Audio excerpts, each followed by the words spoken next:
अस्सलाम वालेकुम जी। सुबह सवेरे पाकिस्तान में बहुत खुशामदीद। मैं हूँ शिफा यूसुफ से और मैं हूँ वैस मंगलवाला। मेरी तरफ से भी आप सबको अस्सलाम वालेकुम। खुदा का शुक्र है कि उसने आज की सुबह देखना हमें नसीब फरमाई। और आज की सुबह का आगाज़ कोई अहम कोई अगर आप काम की बात ये है कि कोई गुफ्तगू करना चाहें, कोई खिताब कुछ दिन से मेरे जहनों में ना सवाल ज़्यादा उभर रहे हैं। वैसे ही जिंदगियों के बारे में, हमारी तौर तरीकों के बारे में। तो एक चीज़ है जिस पे मैंने लोगों से बड़ा सवाल किया और उसमें मुझे इस चीज़ की खुशी हुई कि लोगों ने बड़ा पॉजिटिवली उसको रिस्पॉन्ड किया कि ₹1 का सवाल है बाबा, पहले ऐसे भी करते थे लोग। नहीं, वो दूसरा वाला सवाल। एक्चुअली क्वेश्चन मेरा खवातीन से था। और होता ये अक्सर कि हम खवातीन या लड़के, मर्द हज़रात भी बाज़ औक़ात, ये मैं कह तो खवातीन को रही हूँ, लेकिन मर्द हज़रात भी बहुत से ऐसे हैं जिनको गाड़ी का टायर बदलना नहीं आता। और अगर आता भी है तो वो, क्योंकि हमारे यहाँ हर वक्त तो वो नहीं ना, ऐसी एक प्रैक्टिस है जो कि रोज़ाना इस्तेमाल नहीं होती। वो ज़ाहिर है आपका शाज़ो नादिर ही कभी टायर पंचर होगा और वो आपको बदलना पड़ेगा। फिर आजकल वैसे वो ट्यूबलेस टायरों का ज़माना है तो वो भी आपका सफ़र गुजर ही जाता है और बाद में आप फिर उसका वो लगवा लेते हैं मच्छर वगैरह। अब प्रॉब्लम ये है कि बहुत सारी जो टूल किट्स हैं हमारी गाड़ियों में वो इतनी सख्त हो जाती हैं इस्तेमाल ना होने की वजह से कि उस वक्त जब आपको उसको इस्तेमाल करना पड़ता है तो आपको समझ नहीं आ रही होती कि क्या करें।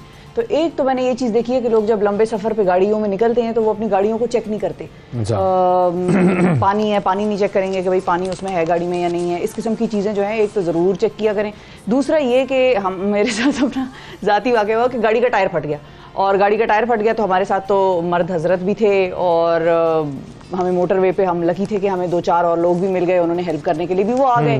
लेकिन अब वही बात है कि वो, क्योंकि वो किट इस्तेमाल नहीं हुई हुई थी और वो मैनुअल थी, कोई हाइड्रोलिक जैक वगैरह था नहीं, तो वो ना घूमे ही ना किसी से। फिर टायर फंसा हुआ है, वो निकले ना, किसी को पता ही नहीं चल रहा था भाई ये ऑटोमेटिक गाड़ी के टायर में करना क्या है। तो आपको बेसिक जो टिप्स हैं गाड़ी के टायर चेंज करने की आनी चाहिए, क्योंकि उस दिन तो चलो हमारे साथ तो लोग ज़्यादा थे, हमें तो बचत हो गई, लेकिन मोटरवे था, मौसम ख़राब था, मगरिब का टाइम था, अंधेरा हो रहा था, अच्छा रमज़ान भी था, तो आपको कुछ टाइम के बाद वहाँ पे बिल्कुल गाड़ियाँ मिलती ना अगर रोज़ा खुल जाता तो ये भी सूरत हाल है कि बिल्कुल ही हम अकेले बेयारो मददगार वहाँ पर फंस जाते। तो खैर वो गाड़ी का टायर बदला गया। चेक किया था पहले आपने, क्यों ये गलती की? गलतियों का पुतले हैं हम, इंसान गलतियों से सीखता है। तो बस फिर मैंने सोचा कि जो गलती हमने की है वो और ना करें, और अभी भी बाकायदा तौर पर लोग ये गलती करेंगे। हम मिसाल के तौर पे पहाड़ी इलाकों की तरफ जाते हैं, वहाँ पर बर्फ़बारी इंजॉय करने का तो बड़ा शौक होता है। गाड़ी में चेनें नहीं रखते हम, नमक नहीं होता हमारे पास। तो ये लड़कियों से सवाल आपका था क्या कि टायर बदलना आता है? तो क्योंकि बहुत सारे चाहिए, लेकिन मर्द हज़रात को भी नहीं आता। ये भी मैं आपको बता दूं ना, उन्होंने कभी ज़िंदगी में किया होता है। अच्छा, दूसरी चीज़ ये है कि हम क्योंकि ड्राइविंग टेस्ट भी देते हैं ना, ड्राइविंग टेस्ट अब तो खैर आजकल तो एक स्ट्रिक्टनेस हो गई है और लोग बड़ा बाकायदगी से ड्राइविंग टेस्ट देकर, अब वो ज़माना गया कि लोग फ़ोन करते हैं ज़रा लाइसेंस तो बढ़ा दो, तो वो फिर लाइसेंस बढ़ के आ जाता है। तो वो वाला सिलसिला जो है वो अब नहीं होता। लेकिन जब आपके टेस्ट वगैरह हो रहे होते हैं तो वो आपसे बुनियादी वो पूछ लेते हैं, वो रेक्टेंगल ट्रायंगल का वो क्या है, इसका क्या मतलब है, हाल जो कि मुझे नहीं पता लेकिन ये चीज़ें वो पूछ लेते हैं। मेन जो बुनियादी टेस्ट है उसके हवाले से कुछ चीज़ों को नाफिज़ुल अमल करने की ज़रूरत है और उसमें टायर चेंज करना ज़रूर आप पूछें, किसी से करवा लें, किसी से आप सिर्फ पूछ लें तो आपको पता चल जाएगा कौन कितना। गाड़ी के इंजन के बारे में ख़वातीन को तो बिल्कुल मेरा ख्याल है नहीं ही पता होता, और मर्द हज़रात भी बहुत से ऐसे हैं जिनको चीज़ों का नहीं पता होता, जो नए होते हैं गाड़ियों के साथ, जिनकी ज़रा उनसियत कम रही होती है माजी में, तो उनको भी चाहिए कि ये गाड़ियों के इंजन और मुख्तलिफ पार्ट्स के बारे में पूछें, क्या पर्पज़ है इसका और इसको फिक्स कैसे करना है अगर ख़राब हो जाए।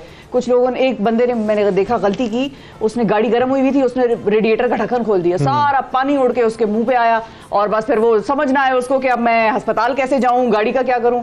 तो ये भी गलती ना कीजिएगा। तो आज मैं वो गाड़ी के ऊपर ना एक लेक्चर देने के मूड में हूँ। आज लंबा लेक्चर आपने दिया है कौम को। कौम ये हैं हमारे साथ शिफा यूसुफज़ई साहिबा, जो कि IG ट्रैफिक एंड मोटरवेज हैं। नहीं एक्सपर्ट, गाड़ी ड्राइविंग एक्सपर्ट तो है ही, जब इस ओहदे पे पहुंची है ताकि वो इम्प्लीमेंट कर सके, इनकी बातों को सुने, और ये ज़ाहिर है अहम बात है। लेकिन रेडिएटर कभी ना खोलें अगर गाड़ी गर्म हो, बिल्कुल किसी ने खोला तो अच्छा नहीं होगा। बिल्कुल पानी मोड़ के, गर्म उबलता पानी आपके मुंह पे आएगा और उसके बाद जो छाले बनेंगे, वाह वाह वाह। बिल्कुल। तो ये जो थी हमारी, आपको क्या कहते हैं, नुस्खे थे, अहम नुस्खे हमने बता दिया। ड्राइविंग 101 बेसिक्स थी, ये बेसिक्स थी।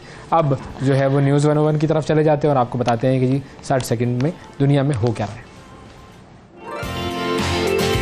इमरान खान की हुकूमत को 14 मई तक असम्बलियां तहलील न करने पर संगीन नताइज की धमकी, सड़कों पर आने का भी ऐलान। गुजरात में साबिक वज़ीर आला पंजाब चौधरी परवेज़ इलाही की रिहाइशगाह पर पुलिस का छापा। परवेज़ इलाही की गिरफ्तारी के लिए अपनाए गए तरीक़ेकार की मज़म्मत करता हूँ, चौधरी शुजात। टांक और डीआई खान में सिक्योरिटी फोर्सेस की कार्रवाई, 3 दहशतगर्द हलाक। एर्दोआन या कोई और 30 लाख ओवरसीज तुर्क शहरियों ने वोट डालना शुरू कर दिए। बरतानवी शाह चार्ल्स की ताजपोशी की तकरीब की तैयारियां, लंदन सयाहों से भर गया। पाकिस्तान से वजीर आजम शहबाज शरीफ शिरकत करेंगे। न्यूजीलैंड के वजीर आजम क्रिस हॉपकिंस का बयान, अपने मुल्क को बरतानिया से आज़ाद होते देखना चाहता हूँ। अमरीकी कमीशन का हुकूमत से मजहबी आज़ादी पर भारत को ब्लैकलिस्ट करने का मुतालबा। फ्रांस में मुतनाज़ा कानून, आलमी यौम मजदूर पर लाखों मुजाहिरीन की पुलिस से झड़पें। और यूक्रेन के शहर बाखमूद में जारी लड़ाई के दौरान 20,000 से ज़ायद रूसी जंगजू हलाक हो चुके हैं, अमरीका का दावा। जी ये थी 60 सेकेंड न्यूज़, और 60 सेकेंड न्यूज़ के बाद हम चलते हैं ज़रा ट्रेंडिंग स्टोरीज़ की तरफ। अब ट्रेंडिंग स्टोरीज़ का मामला ये है कि कल हमने आपको एक बात बताई थी, और वो थी आब जमजम से मुताल्लिक कि आब जमजम अब ख़रीदना पड़ेगा। उसके हवाले से एक बयान सामने आया है जो कि उसकी यूँ कह लीजिए कि तरदीद है, लेकिन कुछ कन्फ्यूजिंग सी तरदीद है जो मैंने पढ़ा, वो मैं आपको बता देता हूँ। अब आप इससे अपना नतीजा निकालें। अच्छा, कि बुनियादी तौर पर क्या माखूज करेंगे। जी बिल्कुल बिल्कुल बिल्कुल। कल हमने आपको ये बताया था कि जी 1114 रुपये हर हाजी से लिए जाएंगे और फ्री नहीं होगा, और ये तकरीबन 15 रियाल बनते हैं। आब जमजम इस साल फ्री नहीं होगा, और ये तमाम मीडिया में रिपोर्ट हुई है ये खबर, ठीक है। अब रवां साल से हाजियों को आब जमजम मुफ्त नहीं मिलेगा बल्कि ख़रीदना पड़ेगा की तरदीद आ गई है। और तरदीद जो है ये हुई ना बात, वो बुनियादी तौर पर कहाँ से आई है वो मैं आपको बता देता हूँ। उस तरदीद के हवाले से हमारे सामने जो मामला है वो ये है कि वजारत है जो बराए मजहबी उमूर, उन्होंने आज़मीन हज से आब जमज़म की मद में इजाफ़ी पैसे वसूल करने की कर दी है तरदीद। और सेनेटर तला महमूद जो हैं उन्होंने कहा है कि आब जमज़म की मद में कोई इजाफ़ी रकम नहीं ली जाएगी। तो वहाँ पर भी कोई नहीं किसी से चार्ज करेगा जब आप वहाँ से आ रहे होंगे एयरपोर्ट पे? ये वहाँ वालों से पूछना पड़ेगा। अभी जो मैं बता रहा हूँ उस पर आप सुने और गौर करें, बीच बीच में आप वो ना दे लुक में। अभी बात शुरू की है मैंने, वहाँ वालों से पूछो जाके, भाई वहाँ वालों को फ़ोन करो। लेकिन अभी सेनेटर तला महमूद साहब की बात हो रही है, उन्होंने ये कहा है कि आब जमजम की मद में कोई इजाफी रकम नहीं ली जाएगी, और मैं हज इंतजामात की खुद निगरानी कर रहा हूँ, ये भी उन्होंने कहा है। और उन्होंने कहा है कि हज पैकेज में आब जमजम के पैसे शामिल हैं। आज़मीन से पैकेज से ज़्यादा कोई रकम वसूल नहीं है। किसी कई बरस पहले ये सिलसिला शुरू हुआ था, और बुनियादी तौर पर होता यह था कि आज़मीन हज पहले क्या होता था कि वो खुद भरते थे पानी मुख्तलिफ बोतलों में, और कभी कोई बोतल लीक हो रही है, टूट रही है, बाद में फिर उन सब बोतलों को लेकर आते थे। पैक भी कराने का सिलसिला हुआ, बोतलें आप खुद भरें लेकिन उसको पैक प्रॉपर्ली कराएं। फिर बाद में ये हुआ कि आपको एयरपोर्ट पे ही दो बोतलें जो हैं वो आपको तैयार मिल जाएंगी। बॉटल्स वो थी जो कि सऊदी अरब वालों की तरफ से ही तैयार होती थी, उनकी तरफ से जो है वो एक गैलन टाइप होती थी, और उसकी जो रकम है वो 2017 से हज पैकेज में शामिल है। तो अब इस मरतबा ये कोई नई चीज़ नहीं हो रही, यानी कि चार्ज होता था। जी चार्ज होता था। ये वजारत की जो तर्जुमान है उमर भट्ट साहब, उन्होंने कहा है, और उन्होंने ये कहा है कि ये 2017 से ये होता था और ये इसी तरीके से सिलसिला चल रहा है। तो तब से होता था तो भी गलत होता था भाई, खत्म करवाएं। एक आप जमजम भी पैसे देके अगर लेना है तो कल को आप कहेंगे पैसे देके कर रहे हैं। नहीं, हज तो एक अलग चीज़ है ना, हर चीज़ हमेशा मतलब 2017 से पहले क्या होता था, 2017 से पहले फ्री मिलता था अगर, तो अभी भी फ्री होना चाहिए। पैसे क्यों लेने हैं आब जमजम के? बस एक जमाना आएगा मेरा ख्याल है। उमर भट्ट साहब हमारे साथ मौजूद है, लाइन उनसे जुड़ गई, उनसे पूछ लेते हैं। जी अस्सलाम वालेकुम उमर साहब। जी वालेकुम अस्सलाम सर, थैंक यू, बहुत शुक्रिया आपने ज्वाइन किया प्रोग्राम के लिए। सर बताइए, ये जो आब जमजम की कीमत के हवाले से कुछ खबरें गर्दिश कर रही हैं, इसकी हकीकत क्या है? हाँ जी, जिस तरह मैंने कल भी इस पे बयान जारी किया था कि 2017 से कबल ये फ्री होता था, और इनफैक्ट अभी भी फ्री है। पहले ये प्रैक्टिस थी कि लोग खुद अपने केन्स भर के, अपने हाथों से भर के तो उनको लेके आया करते थे जी। लेकिन फजाई सफर के दौरान उनकी लीकेज के बहुत ज्यादा मामला सामने आए, और जो कि जहाज के लिए एक हार्मफुल साबित हो सकता है। तो फजाई सफर को महफूज बनाने के लिए सऊदी अरब ने एक स्पेशल जो इसकी बोतल है और उसकी पैकिंग है डबल लेयर में, उसको लागू किया। और ये उस पैकिंग की कीमत है, असल में जमजम की नहीं बल्कि ये पैकिंग की कीमत है। और ये इसको अब तमाम जो आज़मीन हज या उम्रा ज़ायरीन है उनके लिए लाजमी है कि यही बोतल लेके आएंगे, अपने हाथ से भरी हुई बोतल नहीं ला सकते। बिल्कुल ठीक है, यानी कि ये पैकिंग की कीमत है और ये 2017 से वसूल की जा रही है, कोई नई चीज नहीं है, ये बिल्कुल नई चीज नहीं है। सर माफ कराएं सर इसको, नहीं तो बोतल है, बोतल की कॉस्ट होती है। शिफा क्या बात कर रही हैं आप? आवाम बोतल खुद ले लेगी और खुद भर लेगी, ये कॉस्ट जो है पता नहीं किधर जा रही है। वही तो मसला था ये। अच्छा, ये जो कॉस्ट है ये सऊदी अरब की हुकूमत ले रही है? जी, सऊदी अरब की देखिए उन्होंने चीजें स्टैंडर्डाइज की हैं। पहले चीजें बहुत नॉर्मल होती थी, लेकिन अब जमाना बदल गया। अब 300 का जहाज है, आप समझ लें कि 300 केन वहाँ पे मौजूद हैं जो डिफरेंट लोगों ने अपने हाथ से भर के रखे हुए जी। और फजा में अब जहाज ऊपर बुलंद है, कहीं से पानी लीक हो रहा है, उसके इलेक्ट्रॉनिक्स हैं, मुख्तलिफ मसाइल हैं, जिसकी वजह से इसको स्टैंडर्डाइज किया था। और इससे पहले वैसे होता ये था उमर साहब के हर बंदा बोतल अपनी लेके आता था और उसको भर भर के खुद ही लाते थे, और एयरपोर्ट पे वो लोग खुद अपनी निगरानी में उसकी प्लास्टिक रैपिंग या जो भी चीजें होती थी वो करते थे और चेक करते थे कि पानी लीक तो नहीं हो रहा। अगर लीक हो रहा है तो उसको उठा के वो साइड पे फेंक देते थे और इजाजत नहीं होती थी। तो ये मैकेनिज्म ज्यादा बेहतर था बजाय इसके कि उनसे पैसा ही वसूल करने शुरू हो जाए। आप तो खैर हज 15-17 लाख तक अगर पहुंच गए तो एक आदमी मेरा ख्याल है आबे जमजम भी छोड़ने पर मजबूर हो जाएगा वहां पर, अगर इतना उसका पहले ही। बात अपनी जगह दुरुस्त है, लेकिन हर एक बंदे की रंग बिरंगी बोतलें होती थी और कोई बोतल लीक कर रही है किसी को तो नहीं पता। सही है, बाजार से लिया उसको भर के ले आया, तो वो इसलिए छोटी मोटी उसकी पैकिंग का भी मसला आता था, जगह भी ज्यादा घेरती थी। अब ये यकसा पैकिंग वाली बोतलें हैं और ये बड़े अच्छे तरीके से चल रहा है। सही है, और इसके नॉमिनल चार्जेस हैं, कुछ ज्यादा चार्जेस नहीं है इसके। अच्छा, एक और चीज जिसपे ये तो खैर आबे जमजम की बात हो गई, अच्छा आपने क्लियर कर दिया। जो मामला था कि हमारा हज कोटा जो था वो फुल नहीं हुआ था, उस हवाले से आप क्या बता सकते हैं कि जो बाकी कोटा है वो फिर क्या सऊदी अरब हुकूमत को वापस कर दिया गया है या हमारे यहाँ उसको इस्तेमाल करने का कोई और सिलसिला किया जा रहा है? जी, मैं मीडिया से थोड़ी सी शिकायत करूंगा कि ये भी रॉन्गली जो है इसको आपने कोट किया था। अच्छा, या आपने नहीं, आपके मतलब जी बिल्कुल भाइयों ने। असल में ये है कि जो डॉलर की कमी और जो हमारे माशी हालात हैं उसकी वजह से सरकारी हज स्कीम के दो हिस्से किए गए थे, एक रेगुलर हज स्कीम और दूसरी स्पॉन्सरशिप स्कीम। स्पॉन्सरशिप में बाहर से डॉलर मंगवाने थे। अब इन दोनों के 44,000 दोनों के ईच 44,000 ईच दोनों का ये कोटा रखा गया था। रेगुलर में 44,000 के अगेंस्ट तकरीबन 72,000 दरखास्तें वसूल हुई, 28,000 जायद दरखास्तें वसूल हुई। ठीक। जबकि दूसरी तरफ जो कि स्पॉन्सरशिप स्कीम थी उसमें 7,000 समथिंग दरखास्तें वसूल हुई। उसकी कमी की जो बुनियादी वजह थी वो ये थी कि एक तो डॉलर की तस्वीर का निज़ाम बड़ा पेचीदा था, उसमें बहुत टाइम लग रहा था। लोगों ने बहुत मुतअद्दिद ट्राइज की और फिर वो समझ लें कि 2 दिन से लेके 2 हफ्ते लग रहे थे उसमें, और टाइम कम था। लोगों ने इसलिए भी जो है वो उस पर स्पॉन्सर को ऑप्ट नहीं किया। दूसरी वजह ये थी कि ओवरसीज को या उनके जो बच्चे हैं जिनका फर्स्ट टाइम पासपोर्ट बन रहा था उनको बहुत ज्यादा मुश्किलात का सामना था, उनके पासपोर्ट नहीं बने। और हज पर जाने के लिए बुनियादी शर्त पाकिस्तानी मशीन रीडेबल पासपोर्ट है जी, जिसकी वजह से ये 2 वजूहात थी जिसकी वजह से टर्नओवर जो है स्पॉन्सरशिप स्कीम का बहुत कम रहा। लोग अभी भी राब्ते में हैं और राब्ता कर रहे हैं कि आप मतलब जो है ना ये कंटिन्यू करें, लेकिन टाइम कम होने की वजह से हमने इसको स्टॉप किया। और जो कोटा बच रहा था तकरीबन 7,000, वो फिर फाइनेंस डिवीजन से भी मुशावरत की और उनसे रिक्वेस्ट की कि ये 7,000 को भी हमारे पास रहने दें ताकि हम इनको रेगुलर में कर लें।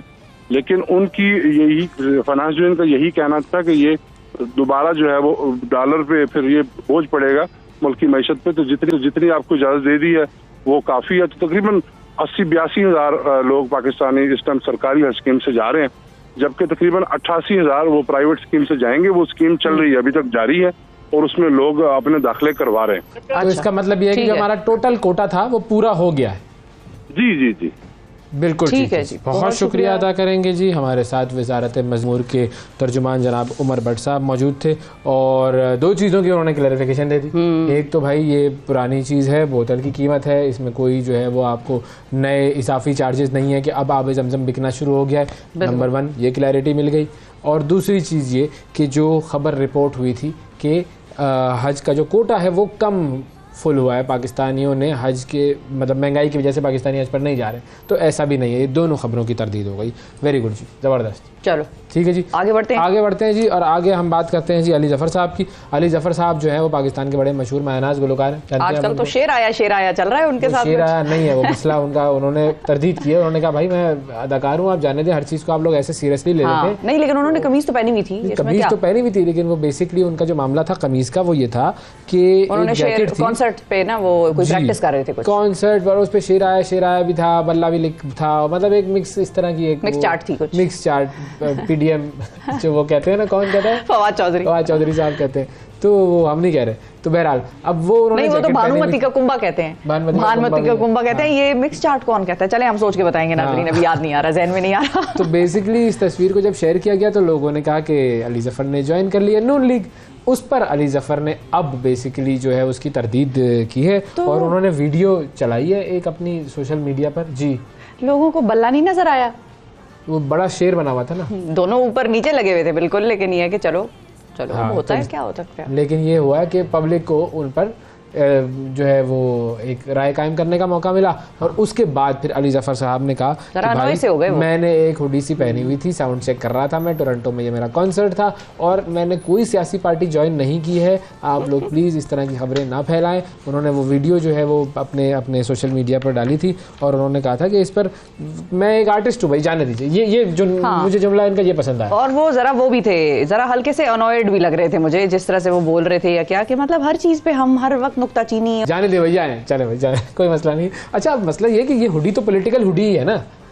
इस हुडी पे अगर शेर आया लिखा हुआ है और बल्ला लिखा हुआ है तो बेसिकली ये पॉलिटिकल सिंबॉलिक ये एक हुडी है। हाँ, किसी तो लोगों ने जाहिर है वो एक राय अपनी कायम कर ली। और मुझे तो इस चीज पे भी एतराज है, अगर दोनों चीजें ना भी हो, एक कोई चीज भी हो, या बल्ला हो या शेर हो, तो भी आपको एतराज नहीं करना चाहिए। भाई वो पहन सकते हैं, आजकल तो वैसे ही हर चीज इतना फैशन लोगों ने ऐसे राय दी होगी कि भाई इन्होंने ज्वाइन कर लिया, यूं होगा, पब्लिक को एतराज अच्छा खासा किया होगा। शेर पे तो वैसे ही आजकल बड़ी तनकीदी निश्तर बरस रहे हैं, तो अच्छा खासा ही किया होगा इनके साथ सोशल मीडिया पे। तनकीदी निश्तर तो खैर बल्ले पे भी बरस ही रहे हैं और सब पे ही बरसते हैं। जो पॉलिटिक्स में आया ना वो तनकीद बर्दाश्त करेगा। देखिए ऑप्टिक्स देखा करें। मैं सोशल मीडिया पे सिर्फ नहीं जाती, मैं सड़कों पे भी जो हाल है उसमें भी देखती हूँ। जो जहाँ जिस तरफ ज्यादा आवाम नजर आ रही हो वो यानी कि माल जो है वो बिक रहा है, और दूसरों को भी चाहिए कि बिल्कुल हमें माल ही तो नहीं बेचना, यही तो बात है, बस माल ना बेचो, माल ना बेचो। लेकिन हुडी से मुझे ये चीज है कि बिल्कुल उन्होंने किसी एक सिंबल की भी हुडी पहनी हो, किसी एक पॉलिटिकल पार्टी की भी, तो भी एतराज नहीं बनता। हर शख्स की अपनी एक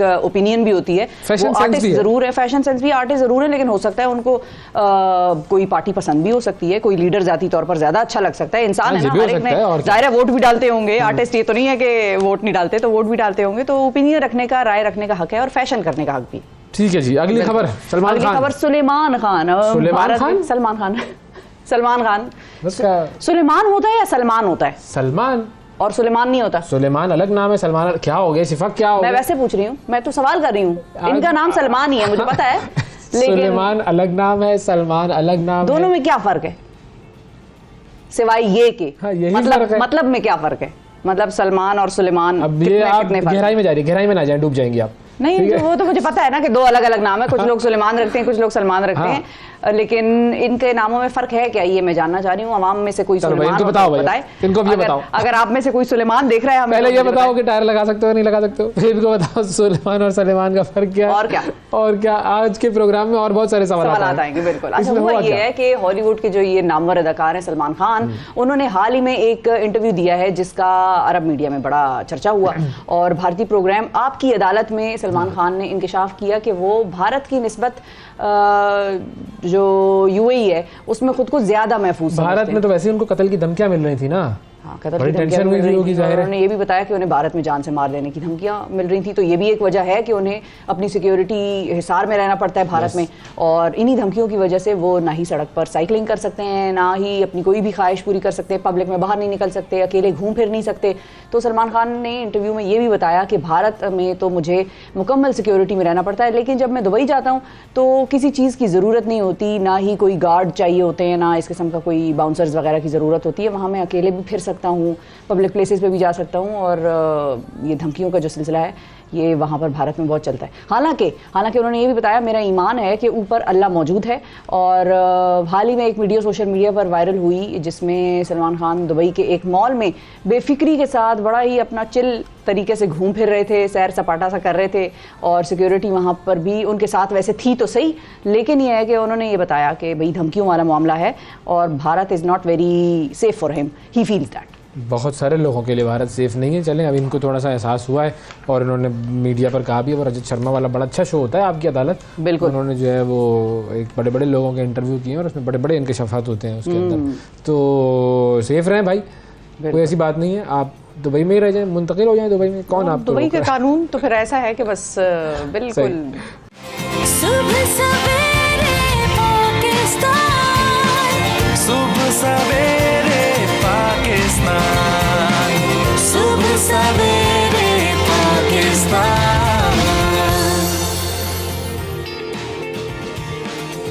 वेलकम बैक जी। इस बात पर तमाम माहिरीन का इत्तेफाक है कि पाकिस्तान की तरक्की कराची की तरक्की से जुड़ी है। कराची तरक्की करेगा तो ही उसके समरात पूरे पाकिस्तान जो हैं पर फैलेंगे और तभी पाकिस्तान उससे फैज़याब हो पाएगा। कराची की अहमियत इस वजह से भी है कि पाकिस्तान की ज़्यादातर बरामदात इसी साहिली शहर से होती हैं। अगर इस शहर के मसाइल हल नहीं किए जाएंगे तो इसकी आबादी कम दिखाकर असम्बलियों में इसकी नुमाइंदगी कम की जाएगी, तो इस शहर की जो पोटेंशियल है उससे पूरी तरह फ़ायदा नहीं उठाया जा सकेगा। अब ये एक बुनियादी मसला है जिसकी वजह से तमाम जो सोच रखने वाले जो है लोग हैं वो डिजिटल मरदमशुमारी के नताइज पे तनकीद कर रहे हैं। और गुज़िश्ता रोज़ कराची में एक तकरीब हुई और उस तकरीब में इस मामले पर बात करने के लिए दानिश्वर थे, सियासी रहनुमा, ताजिर, सनतकार, माहिरीन वगैरह सब इकट्ठे थे और सब ने इस डिजिटल मरदमशुमारी के नाकिस नताइज पर अपने ख्यालात का इजहार किया। और तमाम लोग इस बात पर मुत्तफिक थे कि इस मश्क को या तो दोबारा से शुरू किया जाए या फिर इसके अंदर मौजूद खामियों को दूर करके कराची की जो हकीकी आबादी है वो सामने लाई जाए। डिजिटल मरदमशुमारी में कराची की आबादी कम करने के पीछे हकीकी मकसद क्या है और क्या ये पाकिस्तान के मुतवस्सित तबके और रवायती जो जागीरदाराना सोच है उसके दरमियान एक कशमकश का इजहार है, और क्या डिजिटल मरदमशुमारी स्टेटस को और तरक्की पसंद सोच के दरमियान कशमकश की अलामत बन गया है। डिजिटल मरदमशुमारी और पाकिस्तान की माशी तरक्की का आपस में ताल्लुक क्या है, इस हवाले से हम बात करेंगे शब्बर जैदी साहब से। सरमैन FBR हैं और इस तकरीब में वो भी शरीक थे, उन्होंने भी इज़हार ख्याल किया था। अस्सलाम वालेकुम सर। वालेकुम सलाम। बहुत शुक्रिया सर, आपने वक्त निकाला। और चूंकि आपकी एक स्टेटमेंट बिल्कुल आ रही है सर, आपकी एक स्टेटमेंट सोशल मीडिया पर भी बड़ी गर्दिश की, मीडिया ने भी उस पर बड़ी बात की कि मरदमशुमारी में जो नंबर्स कम दिखाए जा रहे हैं कराची के, ये बाकायदा तौर पे कराची के खिलाफ जो है वो साजिश है। तो इसको थोड़ा सा एलैबोरेट कर दें नाजरीन के लिए भी कि आपको क्यों लगता है कि ये साजिश हो रही है और कौन कौन मुलविस है इस साजिश में। देखिए, ये मैंने वहाँ भी प्रोग्राम में कहा था, मेरी वकील नोट स्पीच थी, मैंने ये कहा था कि ये जो कराची के साथ आप जाती कर रहे हैं आबादी के सिलसिले में, ये कराची या किसी पर्टिकुलर कौम या किसी पर्टिकुलर जबान बोलने वालों के साथ नहीं है। ये एक जंग चल रही है जो वडेरे और जागीरदार तबके में और मिडिल क्लास तबके में चल रही है।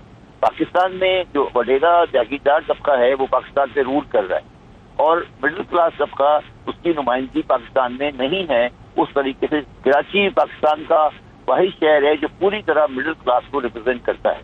तो अगर कराची की आबादी सही कट जाएगी तो मिडिल क्लास तबका वडेरों के सामने आके खड़ा हो जाएगा। और ये एक बहुत बड़ी साजिश है, सिर्फ कराची के साथ नहीं है, ये पाकिस्तान के साथ हो रहा है, क्योंकि वडेरे जागीरदार चाहे वो कहीं के भी हों, वो ये नहीं चाहते कि पाकिस्तान में सही सेंसस हो, मिडिल क्लास की आबादी को सही तरह गिना जाए और वो जाके वो अपने हल्कों में आबादी ज्यादा दिखाकर और शहरी इलाकों में आबादी कम दिखाकर इस मुल्क पे रूल करना चाहते हैं। और ये जंग सिर्फ कराची की जंग नहीं है, बल्कि ये तबकाती जंग है जो कि हमें लड़नी है, क्योंकि अदरवाइज अगर आपने ये जंग नहीं लड़ी तो पाकिस्तान में ये पुराना निज़ाम चलता रहेगा। और ये बात मैंने वहाँ भी समझाई थी और ये मैं आपको दोबारा आज यहाँ बता रहा हूँ। दूसरी बात जो मैंने वहाँ पे कही थी वो ये कही थी कि आपको ये रियलाइज कर लेना चाहिए कि आज की इकोनॉमिक्स में आपका जो पाकिस्तान का मुस्तकबिल है वो एक्सपोर्ट पे बेस करेगा और एक्सपोर्ट के लिए हमारे पास एक्सपोर्टेबल सरप्लस नहीं है। हमें वैल्यू एडेड इंडस्ट्री में जाना पड़ेगा जिसमें हम रॉ मटेरियल इंपोर्ट करेंगे और बनाने के बाद वापस उसको एक्सपोर्ट करेंगे। यही पाकिस्तान का मुस्तकबिल है, यही बांग्लादेश में हो रहा है, यही वियतनाम में हो रहा है, जिसकी वजह से वो तरक्की कर रहे हैं। अगर आपने ये काम करना है तो ये सिर्फ और सिर्फ इस वक्त कराची में हो सकता है। तो अगर आपने कराची को तरक्की नहीं दी या उसकी आबादी को नहीं सही किया तो पाकिस्तान कभी भी एक सही राह पे नहीं आएगा। और ये बुनियादी तौर पर एक साजिश पाकिस्तान के खिलाफ है, किसी शहर के खिलाफ साजिश नहीं है। सही है। अच्छा सर, अब मुझे ये बताइए कि बहुत सारी सियासी जमातें इस हवाले से एहतजाज भी कर रही हैं और काफ़ी अरसे से वो एहतजाज कर रही हैं और उनका मौक़िफ़ यही है कि कराची की आबादी को सही नहीं गिना जा रहा। तो वो तो इसका मतलब है कि सिंसियर हुई। तो जब सियासी जमातें सिंसियर हैं तो फिर वो कौन है जो कि सिंसियर नहीं है? देखिए, मैं एक बात बताऊं, सियासी जमातें जो हैं पाकिस्तान में ये बुनियादी तौर पर घूम फिर कर लिसानी जमातें बन जाती हैं। PTI के अलावा जनरली पाकिस्तान में जो सियासी जमातें हैं, MQM है या पीपल्स पार्टी है, वो आखिर में जाकर लिसानी हो जाती है। तो कोई भी पार्टी इस मैटर को प्रॉपर्ली नहीं टेकअप कर पा रही। पाकिस्तान की बदकिस्मती ये है कि पाकिस्तान में सियासत जो है वो अब एक अजीब रोक चली गई है। सियासत हमेशा उसूलों पे की जाती है। सियासत का एक बुनियाद होता है कि आप माशरे में इक्विटी लाएं, इंसाफ लाएं। ये जो पाकिस्तान के सियासी माहौल इस वक्त बना हुआ है, उन सियासी पार्टियों का जो एक्चुअली मैसेज है वो सामने आ ही नहीं रहा। अब वो जमात इस्लामी गिनती पूरी करो और इस तरह की बातें करे, वो असल मैसेज को सामने नहीं ला रही। वो मिडिल क्लास को जो तबका है जिसका एक्चुअली, चाहे वो पठान हो, सिंधी हो, पंजाबी हो, जो कराची में रहता है, वो एक मुतवस्सित तबके का आदमी है जो कि पाकिस्तान का आम आदमी है। उसकी आवाज को आगे ले जाने वाला पाकिस्तान में इस वक्त कोई नहीं है। तो मैं इन सियासी पार्टियों को बहुत ज्यादा अहमियत नहीं देता।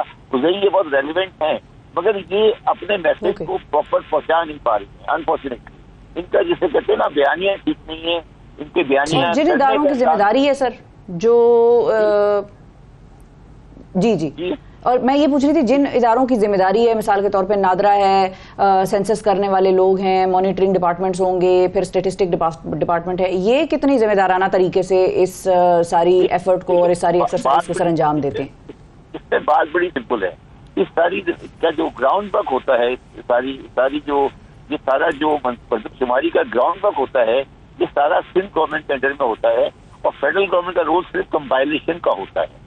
मैं ये नहीं कहता कि हमारे पास कोई एविडेंसेस हैं या हम बिल्कुल श्योरिटी से कह सकते हैं, मगर सिंध गवर्नमेंट के जो एम्प्लॉइज हैं जो मरदमशुमारी कर रहे हैं, उनके दो मसाइल हैं। एक तो वो बुनियादी तौर पर नलायक हैं, उनके पास क्रेडिबिलिटी नहीं है एक बड़े शहर की मरदमशुमारी करने की, वो उनके अंदर सलाहियत ही नहीं है, वो कर ही नहीं सकते।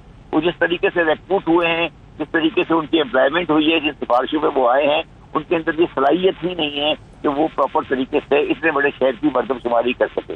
दूसरी बात ये कि उनके अंदर पॉलिटिकल प्रेजेंस हैं, वो मुतासिब हैं उस सेंस में कि जो उनके जिनको वो रिपोर्टेबल हैं, वो कराची की मरदमशुमारी को सही दिखाने में इंटरेस्टेड नहीं है। तो ये दोनों इशूज हैं, इसका इलाज जो है वो आपको प्रॉपरली करना पड़ेगा, एक सिस्टम पे लाना पड़ेगा। ये इस तरह जिस तरह ये चल रहा है ये नहीं चलेगा। और आजकल के ज़माने में जब गूगल मौजूद है, जब और टेक्नोलॉजी मौजूद है, तो मरदमशुमारी तो कोई मसला ही नहीं है। हम तो एक जाहिर से मुल्क हैं, तो इतनी बेसिक चीज़ों पर भी फैसला नहीं कर पा रहे, इसलिए ये सब चीज़ें इरेलेवेंट हैं और हमें एक प्रोफेशनल तरीके से आगे बढ़ना पड़ेगा। सही। अब सर आपकी मौजूदगी का फायदा उठाते हुए कुछ अगर इकोनॉमिक्स से रिलेटेड भी एक दो चीजें सिर्फ एक मरदमशुमारी पे मेरा आखिरी सवाल है कि हम कराची की तो बात कर रहे हैं कि जाहिर है वहां से सीटें कम करना और वो लसानी बुनियाद और नाअहली एहलकारों की, ये सारा मामला बिल्कुल ठीक है, अपनी जगह बजा है, लेकिन क्या ये मसला डिजिटल सेंसस का बाकी मुल्क में भी होगा? फिर हो सकता है कि वहां की भी आबादियां जो है वो मुख्तलिफ शहरों की कम हो रही हो, पंजाब में सूबों की बड़ी बात होती है, जनूबी पंजाब और वो, तो ये वहां पर भी प्रॉब्लम है या ये सिर्फ कराची स्पेसिफिक है? नहीं, मैं आपकी 100% एग्री करता हूँ। जो शहरी इलाके हैं और जो देही इलाके हैं, मैं बिल्कुल कन्विंस्ड हूँ इस बात पर कि इस वक्त शहरी इलाके और देही इलाके का प्रोपोर्शन जो है वो 60-40 नहीं है, बल्कि 40-60 है। तो आबादी का 60%, 55-60% आबादी जो है वो शहरों में रहती है और 40% देहात में रहती है। ये जो हमने एक जागीरदारा तबके को प्रमोट करने के लिए ये सारा सिलसिला ये फेक है, ये सब बदमाशी है और ये सब एक स्टेटस को बाकी रखने के लिए। जो मसला कराची का है वो मसला लाहौर का भी है, वो लाहौर का भी है, वो मसला पिंडी का भी है, वो मसला इस्लामाबाद का भी है, वो मसला गुजरावाले का भी है, वो मसला फैसलाबाद का भी है। ये सारे मसाइल एक साथ हैं और इसको आपको सेटल करना पड़ेगा। ये मुल्क अब इस तरह नहीं चल सकता। बिल्कुल ठीक है जी। अच्छा सर, अब जिस तरीके से चल रहा है मुल्क, उसमें हम देख रहे हैं कि मुज़ाकरात हो रहे हैं और मुज़ाकरात का हवाले से बात ये हो रही है कि जी इलेक्शन कब होने चाहिए, बजट कौन पेश करेगा, बजट किस हुकूमत को पेश करना चाहिए। आपकी इस बारे में क्या राय है कि जो इंतखाबात हैं उसको किस वक्त होना चाहिए और क्या बजट पेश करने के बाद हुकूमत इलेक्शन की तरफ जाए या पहले से अनाउंस करे? What is your opinion sir? देखिए, मेरा जाती व्यू है कि जो आपने भी थोड़ी देर पहले कहा कि मुल्क चल रहा है, ये इसको चलना नहीं कहते, इसको बिगड़ना कहते हैं। इसको चल नहीं रहा है, इस तरह मुल्क नहीं चलते हैं बिल्कुल। आपको ये नहीं पता कि आपने आगे क्या करना है। तो ये जो कॉन्सेप्ट है कि आपका ये व्यू है कि मुल्क चल रहा है, ये मेरे हिसाब से ठीक कॉन्सेप्ट नहीं है। ठीक है, अब जो इलेक्शन तो मैं आपको गारंटी करता हूँ कि जुलाई में या अगस्त में इलेक्शन हो जाएंगे। कोई ताकत मुल्क में इलेक्शन को जुलाई से आगे पोस्टपोन नहीं कर सकती। ये तो अब बाकी मईशत के बारे में मेरा जाती जो है कि ये 24 जो हमारा आने वाला साल है बहुत मुश्किल साल होगा और उसके बाद देखते हैं क्या होता है, बाकी अल्लाह मालिक। Thank you very much. Allah मालिक है भाई, ठीक है, अल्लाह मालिक कह दिया, फिर आप कह रही हैं भाई बजट पहले पेश हो जाए, बाद में फिर सवाल कर रही हैं आप। तीसरा सवाल आपका ये आज का शिफा का तीसरा सवाल आ गया है नाजरीन। क्या बजट वक्त से पहले पेश किया है कभी? हो सकता है आज के प्रोग्राम की अलग से क्लिप बनाएंगे शिफा के बहुत सारे सवाल। आज शिफा पता नहीं किस मोड में जागी है। हाँ, शिफा की होशियारियां, शिफा की शरारतें, शिफा की शरारतें भाई, बिल्कुल शिफा की शरारत है। और एक हम तो हाँ तो हो सकता है उनका मासूमाना हो सकता है, तो हमारी शरारतें नहीं हो सकती। हो सकता है आपको किसने मना किया? बिल्कुल भाई, हम शरारतें करेंगे, करते रहेंगे, छोटी छोटी शरारतें। सही। अच्छा, अब हम जरा चूंकि सियासी गुफ्तगू कर रहे थे और इकोनॉमिक्स की गुफ्तगू हो रही थी और एक जरा गंभीर सूरत हाल हो गई है, बस करें ये इकोनॉमिक्स की तो टेंशन हो जाती है। गाना वाना सुना देते हैं कोई आपको अच्छा सा, और कुछ उर्दू के हवाले से गुफ्तगू कर लेते हैं, क्योंकि हमारा मामला ये होता है कि हम आपको कुछ शायरी, कुछ गीत, कोई गज़ल, कोई अशार, कोई नाते भी हमने आपको रमज़ान में सुनाई थी, और उनके अच्छे से खूबसूरत से अल्फाज जो उर्दू के थे वो हम आपके सामने पेश करते हैं। तो आज क्या लाए हैं? आज लेकर आए हैं जी फैज़ अहमद फैज़। ओह माशाल्लाह, क्या बात है, ज़बरदस्त तरीन शोरा में जिनका शुमार होता है, और उनकी एक बहुत ज़बरदस्त, यानी कि आज हम फैज़ याब होंगे। आज हम फैज़ याब होंगे, बिल्कुल फैज़ याब इस मुल्क में बहुत सारे लोग होते हैं। आज फैज़ अहमद फैज़ साहब हयात होते हाँ। तो उनके नाम के ऊपर भी बड़ी, मतलब फैज़ एक को ताना मारते तो दूसरा फैज़ जो है वो परेशान हो जाता है कि किसको कह रहे हैं। देखिए फैज़ तो फैज़ है, उन्होंने तो अपने नाम में डबल फैज़ लगाया है, फैज़ अहमद फैज़ साहब ने। हाँ, फैज़ अहमद फैज़। तो उन्होंने कहा कि एक फैज़ जो है वो इस तरफ का, एक फैज़ उस तरफ का है, दो फैज़ होने चाहिए। और हम जरा फैज़ साहब का फैज़ हासिल करते हैं। सही है। और इकबाल बारो ने जो खूबसूरत पढ़ा था, गाया था, दश्ते तन्हाई, इसके मतलब पर भी आते हैं हम। अभी वेरिएशंस पे जा रहे हैं, पहले अभी जरा वेरिएशंस भी आपको दिखाएंगे। अब इसका थोड़ा सा पहले मतलब मैं आपको एक्सप्लेन कर दूं। बहुत ही खूबसूरत दश्त का मतलब आपको पता है? हाँ। क्या है? पता है हाँ, लेकिन आ नहीं रहा, ये होता है, वो है सही, मुझे पता है, लेकिन ये कि दश्त इज बेसिकली सहरा, बिल्कुल बिल्कुल, सहरा, दश्त तन्हाई, अकेलेपन का सहरा, अकेलेपन का, तन्हाई का सहरा। अब ये देखें किस कदर खूबसूरत इस्तारा इस्तेमाल किया है फैज़ साहब ने कि दश्त तन्हाई में ए जाने जहां, जाने जहां तो हम सबको पता होता है, जाने जहां का मतलब मैं बताने वाला कौन होता हूँ, ठीक है? जाने जहां का मतलब सबको पता होता है। कौम ऑफेंड हो जाएगी नहीं, हाँ, अगर आपने बताया, बताऊंगा वो कौन कहेगी ये भी बता रहा हूं। दश्त तन्हाई में ए जाने जहां लर्जा है, मतलब मेरे सामने लर्जा है, तेरी आवाज के साए, तेरी आवाज का जो साया है वो मेरे सामने लरज रहा है, और तेरे होंठों के शराब, शराब हम सब जानते हैं, मिराज जिसको हम कहते हैं, अंग्रेजी में ज्यादा आसान समझ में आ जाता है लोगों को। दश्त तन्हाई में ए जाने जहां लर्जा है, तेरी आवाज के साए, तेरे होंठों के शराब। और आगे कहते हैं कि दश्त तन्हाई में दूरी के खसो खाक तले, खसो खाक यानी जो एक झाड़ फूंक, वो जो झाड़ियाँ निकल आती हैं खास किस्म की, वो एक मिट्टी जो होती है, उस तरीके से दूरी के खसो खाक तले खिल रहे हैं तेरे पहलू के समन और गुलाब। समन भी एक फूल होता है, गुलाब भी एक फूल होता है। तो दश्त तन्हाई में दूरी के खसो खाक तले खिल रहे हैं तेरे पहलू के समन और गुलाब। यहाँ तन्हाई का मामला उन्होंने तो दिखा दिया, लेकिन उसमें जो उसकी याद है अपने महबूब की, उसके हवाले से बात कर रहे हैं कि देखें उस महबूब की याद कुछ इस तरीके से मेरे सामने है कि मेरे सामने वो लरज़ रहा है, उसकी आवाज़ का साया, उसकी होठों के शराब और उसकी पहलू के समन और गुलाब खिल रहे हैं मेरे सामने। महबूब की याद इस तन्हाई में मेरे सामने इस तरीके से आ रही है। तो एक तो ये इकबाल बानो साहिबा ने बड़ा ज़बरदस्त पढ़ा। उसके बाद मीशा शफी, अच्छा भाई कमाल उन्होंने गाया है, क्या कमाल गाया है मीशा शफी ने। तो वो प्लीज जरा, वो भी कमाल की है, बहुत उनकी आवाज में जो पावर है बहुत जबरदस्त। अब देखें क्या खूबसूरत उन्होंने गाया। एक तो वर्ड शबनम तो आप सबको हम जानते हैं शबनम क्या होती है। हाँ, औस भी होती है उसी को, हाँ, उसी चीज को हम औस भी कहते हैं। उठ रही है कहीं कुर्बत से तेरी सांस की आंच, तेरी सांस की जो हिद्दत है वो कहीं करीब से ही आ रही है, मुझे यूं लग रहा है, मतलब वो एहसास हो रहा है किसी होने का। अपनी खुशबू में सुलगती हुई, मध्यम मध्यम, मध्यम भी हम बहुत धीरे धीरे हम कम इस्तेमाल करते हैं मध्यम का लफ्ज। दूर उफक पार चमकती हुई कतरा कतरा, उफक आसमान जो होराइजन जिसको हम कहते हैं, जहाँ पर आसमान और जमीन मिलते हैं, एक तरह से आपको लग रहा वो है उफक। उफक की तरफ नजर दौड़ाइए जरा।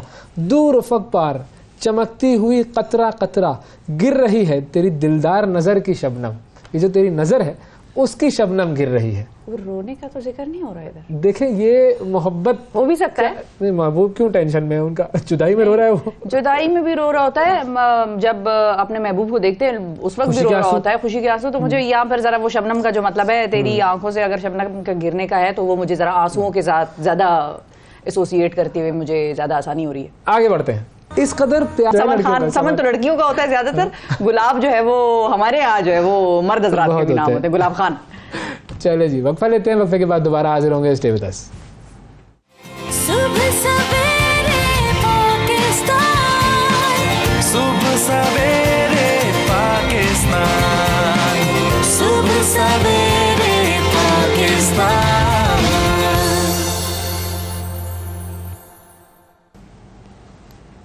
वेलकम बैक सुबह सवेरे पाकिस्तान में एक मरतबा फिर खुशामदीद। और आज हमने जरा बात करनी है एक अहम बात। देखिए सोना जो है ना, सोना हाँ लेट के सोने वाला सोना नहीं, अच्छा। पहनने वाला सोना, हाँ। वो हो गया कितने का? बहुत महंगा हो गया, इतने का हो गया देखने बोलते हुए जो है वो दिल मैंने तो देखने की ही जहमत नहीं की, क्योंकि इतना महंगा हो गया कि कुव्वत खरीद से बाहर निकल गया। बहुत सारे लोगों की, मतलब 80-70-80% लोगों के कुव्वत खरीद से सोना बाहर निकल गया। ये अगर हम कहेंगे तो इसमें कोई गलत बात नहीं होगी। इस साल के जो 4 महीने है ना, उसमें लाख रुपए महंगा हुआ है। अब आप इस हिसाब से आप अंदाजा लगा लें। गरीबों लगाओ अंदाजा लगाओ। मैं देखती नहीं हूँ ना, मैं ले नहीं सकती, तो फिर क्या देखना। लेकिन देखें, इसको जहन में रखते हुए एक चीज देखें कि लोगों की शादियां भी हो रही हैं, और बहुत सारे ऐसे रिश्ते हैं कि जिनके होने में मुश्किलात पैदा हो रही हैं, सिर्फ इसलिए कि लड़की के पास या बच्चियों के पास या उसके माँ बाप के पास इतने पैसे नहीं होते कि वो अपनी बेटी को सोना दे सकें शादी पर। और इसके अलावा फिर जहेज तो एक लानत है ही, जो कि हमारे माशरे में प्रेवलेंट है, उसको भी कम करना है आहिस्ता आहिस्ता। हाँ, जहेज उतना हो कि वो नॉर्मल इज्जतदार वो रहे और लानत ना बन जाए। बिल्कुल लानत ना बन जाए, अगले के ऊपर बोझ ना बने, अगले अपने आप को गिरवी रख के बेटियों के जेवर और वो जो जहेज है उसको पूरा ना करते फिरें। अच्छा, अब सोने की बात जब हम करते हैं, तो जहां पर लड़कियों की शादियों के बड़े मसाइल होते हैं, इस वजह से बहुत सारी लड़कियां खुद भी इस चीज की रियलाइजेशन रखती हैं। वो कहती हैं भाई हमने सोना नहीं खरीदना, हम एक ही वक्त में पहनना होता है, उसके बाद वो या लॉकर की जीनत बन जाता है या फिर उसको आप बाद में बेच देते हैं किसी पर्पस के लिए। ये तो फायदे वाली बात है, लेकिन जो लॉकर में रख के जाया हो रहा होता है आपका पैसा, उससे बेहतर है कि आप आर्टिफिशियल ज्वेलरी की तरफ जाएं। अब आर्टिफिशियल ज्वेलरी में एक खातून ने इसी पर्पस के तहत कोविड में ज्वेलरी बनानी सीखी, और फिर खुद से सीखी बिल्कुल, और बड़ा जबरदस्त तरीके से अब वो बनाती हैं। उनकी बहुत सारी ऐसी क्लाइंट्स हैं जो अपने शादियों पे अपने सेट, बड़े बड़े सेट जो हैं वो इनसे बनवाती हैं आर्टिफिशियल ज्वेलरी के, और वो पहनती हैं। कुंदन भी होता है, मुख्तलिफ चीजें होती हैं। तो इनसे आज हम जरा सीखेंगे कि ज्वेलरी कैसी बनाई जाए। खदीजा हसन साहिबा हमारे साथ मौजूद है, जो कि ज्वेलरी। अस्सलाम वालेकुम खदीजा। वालेकुम अस्सलाम, कैसी हैं आप? मैं ठीक अल्हम्दुलिल्लाह। भाई बताएं, ये आप इसकी तरफ जो आई ज्वेलरी डिजाइनिंग की तरफ, वो कैसे आई? ये शौक तो था ज्वेलरी का बहुत ज़्यादा, हमेशा से खुद भी पहनने का सबको ही होता है, और बनाने का भी शौक था। बेसिकली बहुत यंग एज में मैं अपनी फ्रेंड्स के लिए ब्रेसलेट्स और इस तरह की चीज़ें बनाती थी, वायर ब्रेसलेट्स और इस डो से, अक्सर उस वक्त बड़ा डो का होता था, तो उससे बनाती थी। फिर ऐसा सा कुंदन के बारे में मुझे पता चलना शुरू हुआ कि ये बड़ी अच्छी एक फील्ड अब हो रही है, लोग इस पर काम कर रहे हैं, तो फिर मैंने भी शुरू किया आहिस्ता आहिस्ता। तो कोविड में आपने सीखा कैसे? ये मैंने सीखा नहीं है, मैं ये मुझसे पूछते हैं बहुत लोग, लेकिन मैंने वाकई सीखा नहीं है। ये मतलब बनाना शुरू किया तो बनता चला गया और मतलब नहीं बनता, बड़े बुरे एक्सपीरियंसेस थे। ऐसी बात नहीं है कि पहली चीज ही बहुत आला थी। वो इयररिंग्स थे, मैंने बनाए बड़े शौक से, और मैंने सोचा कि मैं बना के और फिर मैं ये सबको दिखाऊंगी कि मैंने कितनी प्यारी चीज बनाई है। वो कभी किसी को नहीं दिखाई है। वो इतनी बुरी बनी कि वो मैंने बस छुपा के रख दी और मैंने किसी को भी नहीं दिखाई। लेकिन हाँ, ये है कि वो मेहनत करना। लेकिन आपके पास जो क्लाइंटेल है, मिसाल के तौर पे जो भी आपकी फ्रेंड्स या लड़कियां आपके पास आती हैं, क्या वो अपने शादी के जेवरात भी बनवाती हैं आपसे बाकायदा सेट? जो जिसको कोई परेशानी आपने देखी किसी के साथ हुई हो, कोई प्रॉब्लम के भाई ये तो शादी के लिए हम जेवर बना ही नहीं सक रहे, सोना इतना महंगा है? मैंने असल में शुरू तो मैंने छोटी ज्वेलरी से किया ना, मतलब छोटे स्टड से, छोटी चीजों, इयररिंग्स से, रिंग्स वगैरह और इस तरह की चीजों से। लेकिन फिर आहिस्ता आहिस्ता मैंने स्विच किया बड़े सेट्स पे, और बिल्कुल इस तरह हुआ है कि कई लोगों ने ये गोल्ड की तो एकदम से कीमतें बहुत ज्यादा हुई, इतनी ज्यादा हो गई हैं कि ये मतलब अब नहीं अफोर्डेबल है। तो मुझसे कई क्लाइंट्स ने इस तरह से बनवाई जो कि तैयारी में थे गोल्ड बनवाने की, लेकिन उनकी नहीं जेब ने इजाजत दी, तो फिर उन्होंने मुझसे कांटेक्ट किया, मैंने उनके लिए ज्वेलरी। अच्छा, हाँ, अब कुछ लड़कियों में तो इस चीज की शर्म नहीं होती, वो कहती है नहीं भाई आर्टिफिशियल पहनेंगे, इतना महंगा हो गया, नहीं अफोर्ड कर सकते, नहीं कर सकते। मैं उन लड़कियों के साथ हूँ, और कुछ ऐसी फैमिलीज होती हैं, और ये भी हमारे एक मुआशरे का वो है, टैबू बना हुआ है, अब उसको क्या हम करें, अलमिया है बिल्कुल, कि कुछ लोगों को ये होता है कि हाँ सोना नहीं पहना। हाँ उसने तो वो, और खास अगर मैं उस एक्सेंट में कहूँ ना, उन्हें तो तीनों आर्टिफिशियल पोइया तो इस तरह की बातें करती है कि उसने तो बेटी को अपने आर्टिफिशियल पहनाया हुआ है। तो ये शर्म वगैरह होती है लड़कियों में जब वो आके ऑर्डर देती हैं? कुछ टाइम से देख कि ऐसा नहीं है मेरे हाल में, अब ये बहुत ओपन हो गया। और दूसरी बात ये कि वो एक आप जो बात करी थी कि एक तो वो लॉकर में रखा जाता है, फिर उसकी ज़कात भी आपने देनी है। और ज़कात इतनी ज्यादा है उसकी कीमत के हिसाब से कि लोग डंडी मारते हैं। पता है बहुत मुश्किल हो गया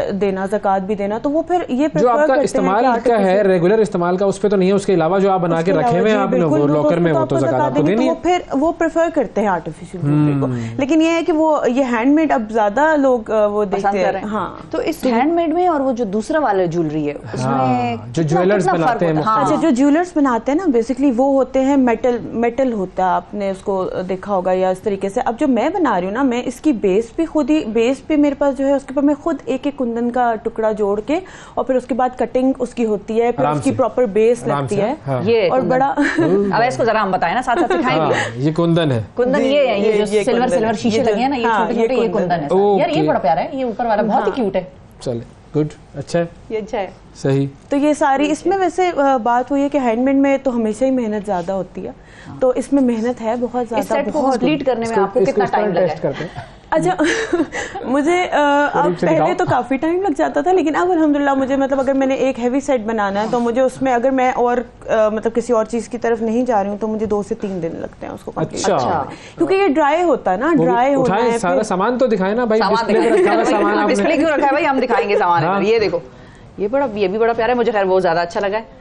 और इसको दूर रखिएगा, ये संभाल के लेके जाइएगा प्लीज, ज्यादा अच्छा लगा इनको, भरोसा नहीं होता। ये बिंदिया है। अच्छा ठीक है, लगा के देखें, लगा के देखते हैं। चलो आप लोग बातें करें। नहीं आप देखें ना, डिस्प्ले जो है वो चल रहा है। भाई कैमरा जूम इन करो थोड़ा सा, ताकि मुझे नजर आए कि मैं कहां क्या कर रही हूं। इसीलिए था ताकि शिफा सेट तैयार हो जाए, ज्वेलरी पहन के तैयार होके और बस यहाँ पे ना मॉडलिंग शुरू करनी। आर्टिफिशियल शिफा, सॉरी आर्टिफिशियल, हाँ, क्योंकि कुंदन की शाइन बड़ी अच्छी आती है ना, तो वो लोग बड़ा पसंद करते हैं लड़कियां। अच्छा, और कोई दिखाएं, ऐसे भी तो कहती है ना, और दिखाएं, हाँ, और दिखाएं, ये भी तो कहना होता है। अच्छा, मेरा ना काम जैसे ऑनलाइन है, तो मुझे ऑनलाइन मतलब मेरे पास अभी तक कोई भी इतना लाइव कस्टमर्स नहीं आते, वो अपने फैमिली के अलावा, बाकी जो वो सारे ऑनलाइन ऑर्डर करते हैं। बिल्कुल तो शुक्र है कि वो लोग मतलब इतना ट्रस्ट करते हैं कि वो लोग ऑनलाइन मुझे ऑर्डर देते हैं, और शुक्र है कि सेटिस्फाइड। इसकी कॉस्ट जो है, मिसाल के तौर पे कुंदन हो गया, या ये जो आपने ये वायर से बनाए हैं, अब ये इसमें छोटे छोटे वायर से बने हुए और ये स्टोन्स इसमें डले हुए।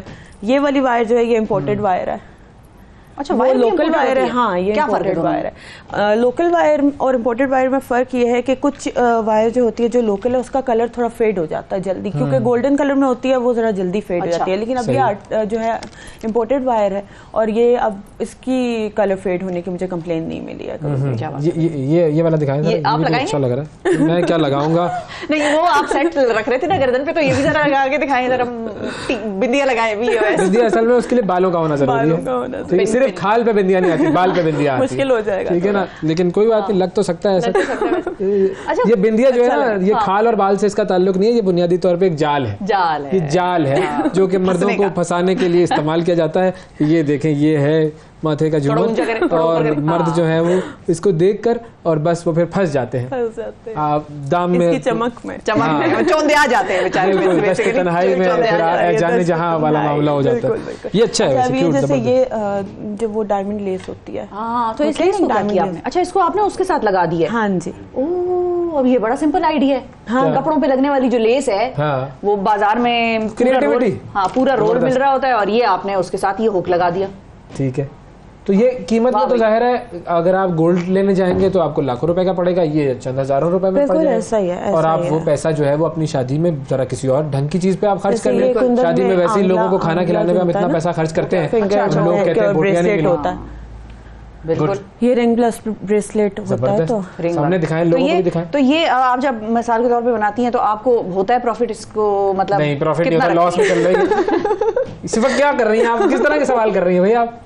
कितना चकाचौंध देख के ना आपकी चौंधे आ गई हूं मैं, चौंधे आ गई। प्रॉफिट होता है, मुझे देखना है, फिर आप बात करें मुझसे, मुझे खो जाने ज्वेलरी में बिजी है देखने में। तो खवातीन के सामने जेवर आए और बस उनके माथे पे तेवर आए। कुछ पीसेस में कुंदन के लेकर आई थी, और कुछ जैसे ये है बीड्स के भी। अच्छा, जैसे कुछ लोग beads की फंकी शादियों में तो ज्वेलरी नहीं चलेंगे। पसंद करते हैं, लेकिन जैसे फंकी funky ज्वेलरी बिल्कुल। पसंद करते हैं ना शादी के लोग। हवाले से देख रहा हूँ। फॉर अ फ्रेंड किसी की है इनकी हुई भी शादी। है, ये बेगम के लिए देख रहे हैं, कहना ये चाह रहे थे, जबान फिसल गई। बिल्कुल बिल्कुल। सही है। ये चांद जो बनाया हुआ है ये भी अच्छा है। चांद बाली, हाँ इसको चांद बाली ही कहते हैं। ये भी बड़ा पुराने जमाने में ज्यादा चलती थी। जी जी, अभी भी चांद बाली। कितनी पायदार होती है हैंडमेड ज्वेलरी? क्योंकि जाहिर है आपने कानों में पहना हुआ है, आप मूव कर रहे हैं, चल फिर रहे हैं, मूवमेंट हो रही है, तो वो नग निकल के गिर गए या उस तरह से। अच्छा, गिर भी गए तो अफसोस नहीं होगा।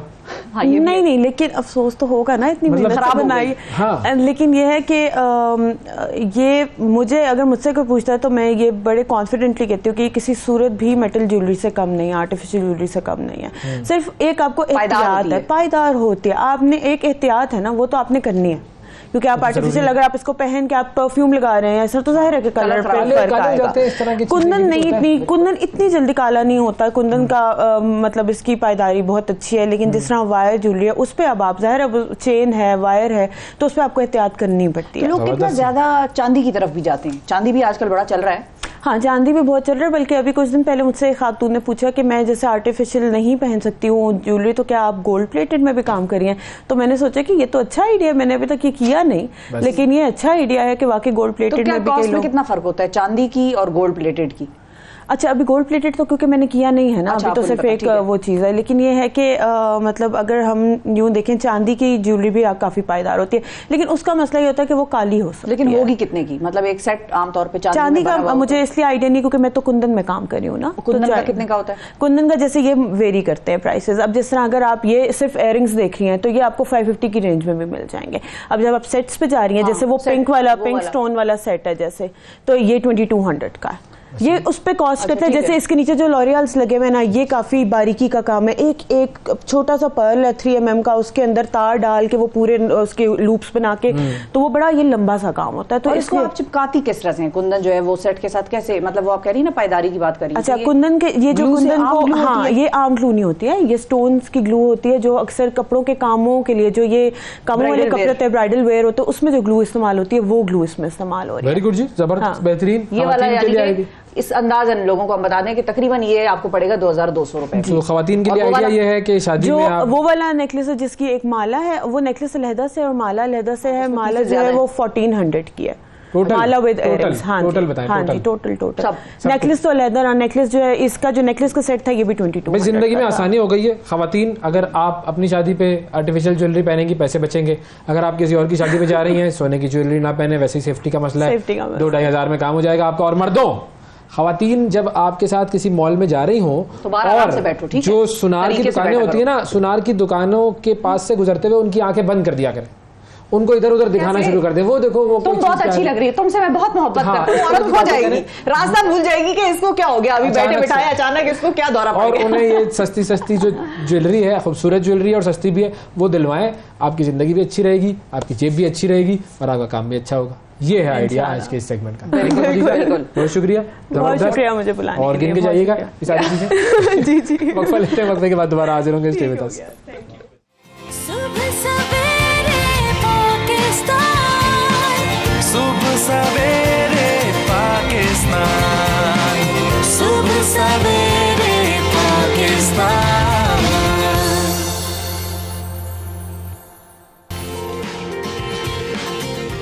वेलकम बैक जी। जनूबी पंजाब पाकिस्तान का निस्बतन एक पसमानदा इलाका है और ज़रूरी सहूलियात के फुकदान की वजह से यहाँ का बेहतरीन टैलेंट जो है वो ज़ाया हो जाता है। इसी महरूमी को मद्देनज़र रखते हुए पाकिस्तान के एक मारूफ सनतकार और सियासतदान जहांगीर खान तरीन के बेटे अली तरीन ने जनूबी पंजाब के नौजवानों के लिए एक बड़ा ऐलान किया है। उन्होंने जनूबी पंजाब के उन नौजवानों के लिए तरीन ऑक्सफोर्ड स्कॉलरशिप का आगाज़ किया है जो ऑक्सफोर्ड जैसी दुनिया की बड़ी यूनिवर्सिटीज़ में तालीम के लिए दरकार माली वसाइल से महरूम है। और उन्होंने ट्विटर पर यह ऐलान करते हुए लिखा था कि जनूबी पंजाब को काबिल और नौजवान रहनुमाओं की जरूरत है जो इस इलाके में तब्दीली ला सकते हो, इनकी जिंदगियां बेहतर बना सकते हो। ये स्कॉलरशिप्स ऑक्सफोर्ड पाकिस्तान प्रोग्राम यानी OPP के प्लेटफॉर्म से दिए जाएंगे और जो नौजवान इस स्कॉलरशिप के लिए दरख्वास्त देंगे उनसे पूछा जाएगा कि वो तालीम हासिल करने के बाद अपने इलाके की बेहतरी के लिए क्या मंसूबा रखते हैं। ऑक्सफोर्ड जो स्कॉलरशिप है, तरीन ऑक्सफोर्ड स्कॉलरशिप, ट्यूशन फीस और रिहाइश के अखराजात फराहम करेगी और ये OPP के ग्रेजुएट स्कॉलरशिप प्रोग्राम का हिस्सा होगी जो कि पाकिस्तानी तलबा तलबा के लिए बनाया गया है।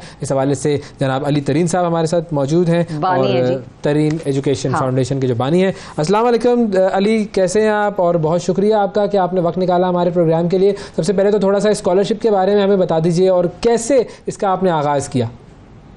Thank you Shifa, thank you having me, always a pleasure being on your show. जब हमने ये स्कॉलरशिप शुरू की थी, हमारे 3 मकसद थे। एक के साउथ पंजाब स्टूडेंट्स की रिप्रेजेंटेशन बढ़ाएं ऑक्सफोर्ड यूनिवर्सिटी में। दूसरा, जो वर्ल्ड क्लास फैसिलिटी अवेलेबल है ऑक्सफोर्ड में वो हम जो हाई पोटेंशियल स्टूडेंट्स हैं साउथ पंजाब उनको दे। और फाइनली हम चाहते हैं कि साउथ पंजाब के स्टूडेंट्स ये एजुकेशन लें और फिर साउथ पंजाब का नाम रोशन करें। सही है। अच्छा, कितनी स्कॉलरशिप जो है होंगी, मतलब ये कि how many people in a year can apply और and benefit from this programme? कितने लोग जा सकेंगे एक साल में? The Tareen Oxford Scholarship is one of 5 scholarships offered by the OPP, the Oxford Pakistan program, जिसमें से कई scholarships हैं for undergrad, कई हैं for graduate programs। तो this is currently one of 5। हमारी कोशिश होगी कि लोगों को हम encourage करें, उनकी support लें और इसको हम 10 से क्रॉस कराएं। वेरी गुड जी। अच्छा, और इसमें कोई सब्जेक्ट्स की कोई पाबंदी है या किसी भी स्पेसिफिक सब्जेक्ट के लिए हो सकती है? नहीं, कोई रिस्ट्रिक्शन नहीं है सब्जेक्ट की। कोई भी सब्जेक्ट जो पढ़ना चाहते हैं आप कर सकते हैं। मेरा अपना जो कॉलेज है केलॉग, वो 200 से ज़्यादा प्रोग्राम्स ऑफर करता है। तो कोई भी आप जो पढ़ना चाहते हैं, आगे आपकी एडमिशन होगी है तो स्कॉलरशिप आपके अवेलेबल है। सही। और इसका टोटल अमाउंट कितना होगा और क्या क्या चीज़ें कवर करेगी ये स्कॉलरशिप? जी, स्कॉलरशिप की वैल्यू है 45,000 पाउंड पर ईयर, तकरीबन 1.5 करोड़ रुपया। तो अभी डिपेंड करता है किस तरह के लोग अप्लाई कर रहे हैं। या पूरा अमाउंट जाएगा एक स्टूडेंट के लिए या 2 स्टूडेंट में डिवाइड हो जाएगा, जो भी उनकी जरूरत है उसके बेसिस पे डिसाइड होगा। बिल्कुल सही। ग्रेट, क्या बात है। अच्छा, ऑक्सफोर्ड के साथ ये प्रोजेक्ट कैसे आपने अचीव किया, किस तरीके से, किन लोगों ने आपकी हेल्प की? जी, कई लोगों का हाथ था to make this into a reality. सबसे पहले मैं थैंक करना चाहूँगा तला को from the Oxford Pakistan programme, जिसने मुझे शुरू में अप्रोच किया था इसके बारे में। और दूसरा, जो मेरी ट्रू इंस्पिरेशन थी स्कॉलरशिप के पीछे, वो थी मेरी दोस्त और fellow Oxford alumni Malala Yousafzai. सबसे पहले उसने शुरू की थी स्कॉलरशिप और उसकी वजह से फिर मैं इंस्पायर हुआ था। और उनका जो हस्बैंड है असम मलिक, उन्होंने मुझे बहुत इंकरेज किया था कि इस तरह की स्कॉलरशिप साउथ पंजाब के लिए ज़रूरी है। तो उन तीनों का मैं बहुत शुक्रिया अदा करना चाहता हूँ। और फाइनली जो मेरे अपने कॉलेज के अलमनाई की हेड है शरीका, उन्होंने बहुत हेल्प किया था और बस 2 महीनों में सारे अप्रूवल, सारे फाइनेंशियल्स, सब डॉक्यूमेंटेशन तैयार करके इसको बहुत जल्दी एक रियलिटी कर लिए ताकि इस साल ही एक स्टूडेंट आ जाए। सही है। अच्छा, इस साल के लिए स्टूडेंट क्या आगाज हो जाए। अच्छा, ऑक्सफोर्ड ही क्यों? मतलब इज इट बिकॉज आप खुद वहाँ के पढ़े हुए हैं या इसके अलावा ये भी एक रीजन है कि वो दुनिया की बेहतरीन यूनिवर्सिटी है, या ये दोनों रीजन हैं? जी बिल्कुल, ऑक्सफोर्ड यूनिवर्सिटी माशाल्लाह इतनी रिच हिस्ट्री उसकी, इतने मशहूर पाकिस्तानी ग्रेजुएट्स वहाँ के, उनकी world class facility, world class faculty. तो जब मैं खुद भी था वहाँ 2 साल तो मैं देखा था कितने ज़बरदस्त इंस्टीट्यूशन है, कितने ज़बरदस्त लोग हैं वहाँ, ना सिर्फ फैकल्टी बट स्टूडेंट्स भी। तो एक बहुत ज़बरदस्त मेरा अपना एक्सपीरियंस था। मेरा अपना कॉलेज केलॉग कॉलेज, बहुत मेरी अच्छी मेमोरीज है वहाँ, बहुत मुझे मज़ा आया वहाँ, बहुत मैं ग्रो किया वहाँ। तो मैं चाहता हूँ कि ज़्यादा से ज़्यादा लोग खासतौर पर साउथ पंजाब के ये एक्सपीरियंस वो भी हासिल कर सकें। तो जो आपने मेमोरीज की बात की, तो कोई मेमोरी हमारे साथ भी शेयर करें। किस तरह के स्टूडेंट थे आप? रिस्पॉन्सिबल स्टूडेंट थे या वो जो सोए रह जाने वाला होता है सुबह? कैसे स्टूडेंट थे? जी, मैं तो गया था वहाँ अपना MBA करने। हाँ। तो MBA में हमारी क्लास शुरू होती थी सुबह 8 बजे और 8 बजे तक चलती थी एक ही बिल्डिंग के अंदर। तो हमें ज़्यादा मौका तो नहीं मिला कि हम रिलैक्स कर सकें, लेकिन जब भी थोड़ा मौका मिलता था मैं ज़रूर उसको टेकअप करता था। सही। तो कभी कभी पढ़ाई पर आपको अपने वालिद साहब से कोई डांट वांट पड़ी, कोई डांट सुनी आपने, या वो स्ट्रिक्ट थे ग्रेड्स के हवाले से? जी, हाई स्कूल में मैं काफ़ी शरारती था। मैं हमेशा अच्छा स्टूडेंट था, मतलब ग्रेड अच्छे आते थे, लेकिन शैतान भी काफ़ी था। तो जब मैं सस्पेंड होता था, जो फेली कॉमन था, तो काफ़ी डांट पड़ती थी शदीद किस्म की। ओके। अच्छा, अब ये कोई स्पेशल प्रेफरेंस है, कोई स्कॉलरशिप का ऐसा सिलसिला कि अली तरीन के जानने वाले या उनके कोई दोस्त उनको मिल जाए, या कोई ख़ास प्रेफरेंस मीडिया वालों को? जी, मैं सिर्फ स्पॉन्सर हूँ इस स्कॉलरशिप का। जो मैनेजमेंट है स्कॉलरशिप की वो करेगी ऑक्सफोर्ड पाकिस्तान प्रोग्राम OPP। तो जो भी एप्लीकेशन आएगी वो डायरेक्टली उनके पास जाएगी, वो सब मेरिट्स देखेंगी और वो चूज़ करेंगे किसको देना है। मेरा इसमें अनफॉर्चुनेटली हाथ नहीं है, लेकिन मैं ये कह दूँ कि इन द स्कॉलरशिप हम लिखा हुआ है कि फीमेल्स को स्पेशल प्रेफरेंस दी जाएगी। और मैं वैसे ये कह सकता हूँ कि अगर कोई यूसुफजई नाम की फीमेल अप्लाई करेगी प्रोग्राम में तो I'm sure she will get special consideration। चलो जी, तो साउथ पंजाब से तो यूसुफजई का ताल्लुक नहीं होता, तो वो मलाला से इंस्पायर्ड है ना, तो मलाला यूसुफजई से वो इंस्पायर्ड है। उन्होंने पहले ही कह दिया थैंक यू अली, बहुत शुक्रिया। मैं ये अब लेकिन ऑन अ सीरियस नोट जो लोग अप्लाई कर रहे हैं और जो कोई बिल्कुल प्लान करके बैठे हैं अपनी एप्लीकेशंस लेके, क्राइटेरिया है कोई ऐसे लोग जिनके लिए कि खास तौर पर ये एप्लीकेशंस जो है उनको खास तौर पर फायदा पहुंचाएंगी? Who can apply? जी मैं इस बात पे एक क्लैरिटी देना चाह रहा हूँ। मैंने मेंशन किया था साउथ पंजाब के लिए स्कॉलरशिप है, लेकिन ये लिमिटेड नहीं है। अच्छा। सिर्फ ये है कि जो फीमेल्स हैं और जो साउथ पंजाब के स्टूडेंट्स हैं उनको प्रेफरेंस दी जाएगी, but is open to anyone from Pakistan. तो कोई भी अगर पाकिस्तान में आपकी एडमिशन हुई हुई है इन ऑक्सफोर्ड यूनिवर्सिटी, आप इस स्कॉलरशिप के लिए अप्लाई कर सकते हैं। There is no restriction, but special preference मिली जाएगी to females and those from south. जबरदस्त जी, thank you Ali Tareen, thank you Malala, thank you जिन लोगों ने ये इनिशिएटिव लिया है। और जबरदस्त बेहतरीन, पाकिस्तान के तमाम स्टूडेंट्स अप्लाई कर सकते हैं जी। ऑक्सफोर्ड यूनिवर्सिटी में जाना हर एक का ख्वाब होता है। हाँ। और ज़ाहिर है मैं तो खैर वहाँ से पढ़ के आ गया, अब आप लोग कोशिश कीजिए, मेहनत कीजिए, अच्छा रहेगा। अलग एक्साइटमेंट है अली ने जो अनाउंसमेंट की है कि यूसुफ ज़ईयों के लिए खास तौर पे जो खवातीन यूसुफ ज़ई देखे मर्द हज़रात इसमें ज्यादा डिस्क्रिमिनेशन में आ जाएगा। मैं अली को समझाऊंगा कि देखो ऐसा ना करो, डिस्क्रिमिनेशन में आएगा। ओपन फॉर ऑल होना चाहिए, ओपन फॉर ऑल अपॉर्चुनिटी होनी चाहिए हर एक के लिए। लेकिन ऑन अ सीरियस नोट जबरदस्त है कि पाकिस्तान से स्टूडेंट्स वहां पर जाएं, उनकी जो भी एजुकेशन है, रिसर्च है, जो भी उनके बनाया हुआ एक स्टैंडर्ड है एजुकेशन का, उससे फायदा उठाएं और पाकिस्तान आके उस चीज को अपने लोगों पे इस्तेमाल करें, अपने लोगों के लिए भी जिंदगियां बेहतर बनाएं। तो जबरदस्त भाई, वक्फे के बाद दोबारा हाजिर होंगे। सुबह सवेरे पाकिस्तान, सुबह सवेरे पाकिस्तान, सुबह सवेरे पाकिस्तान।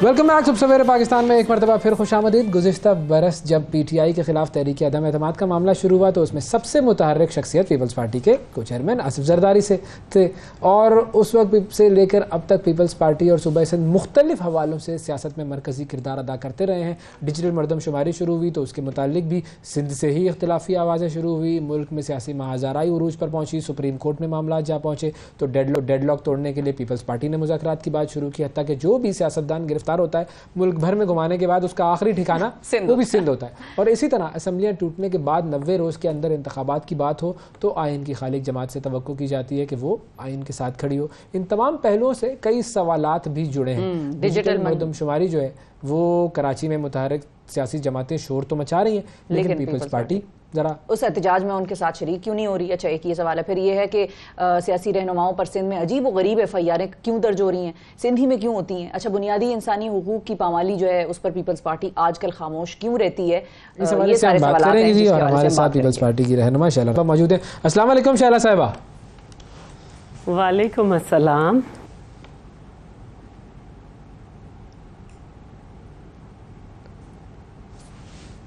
जी अस्सलाम वालेकुम शैला साहिबा, आवाज आ रही है?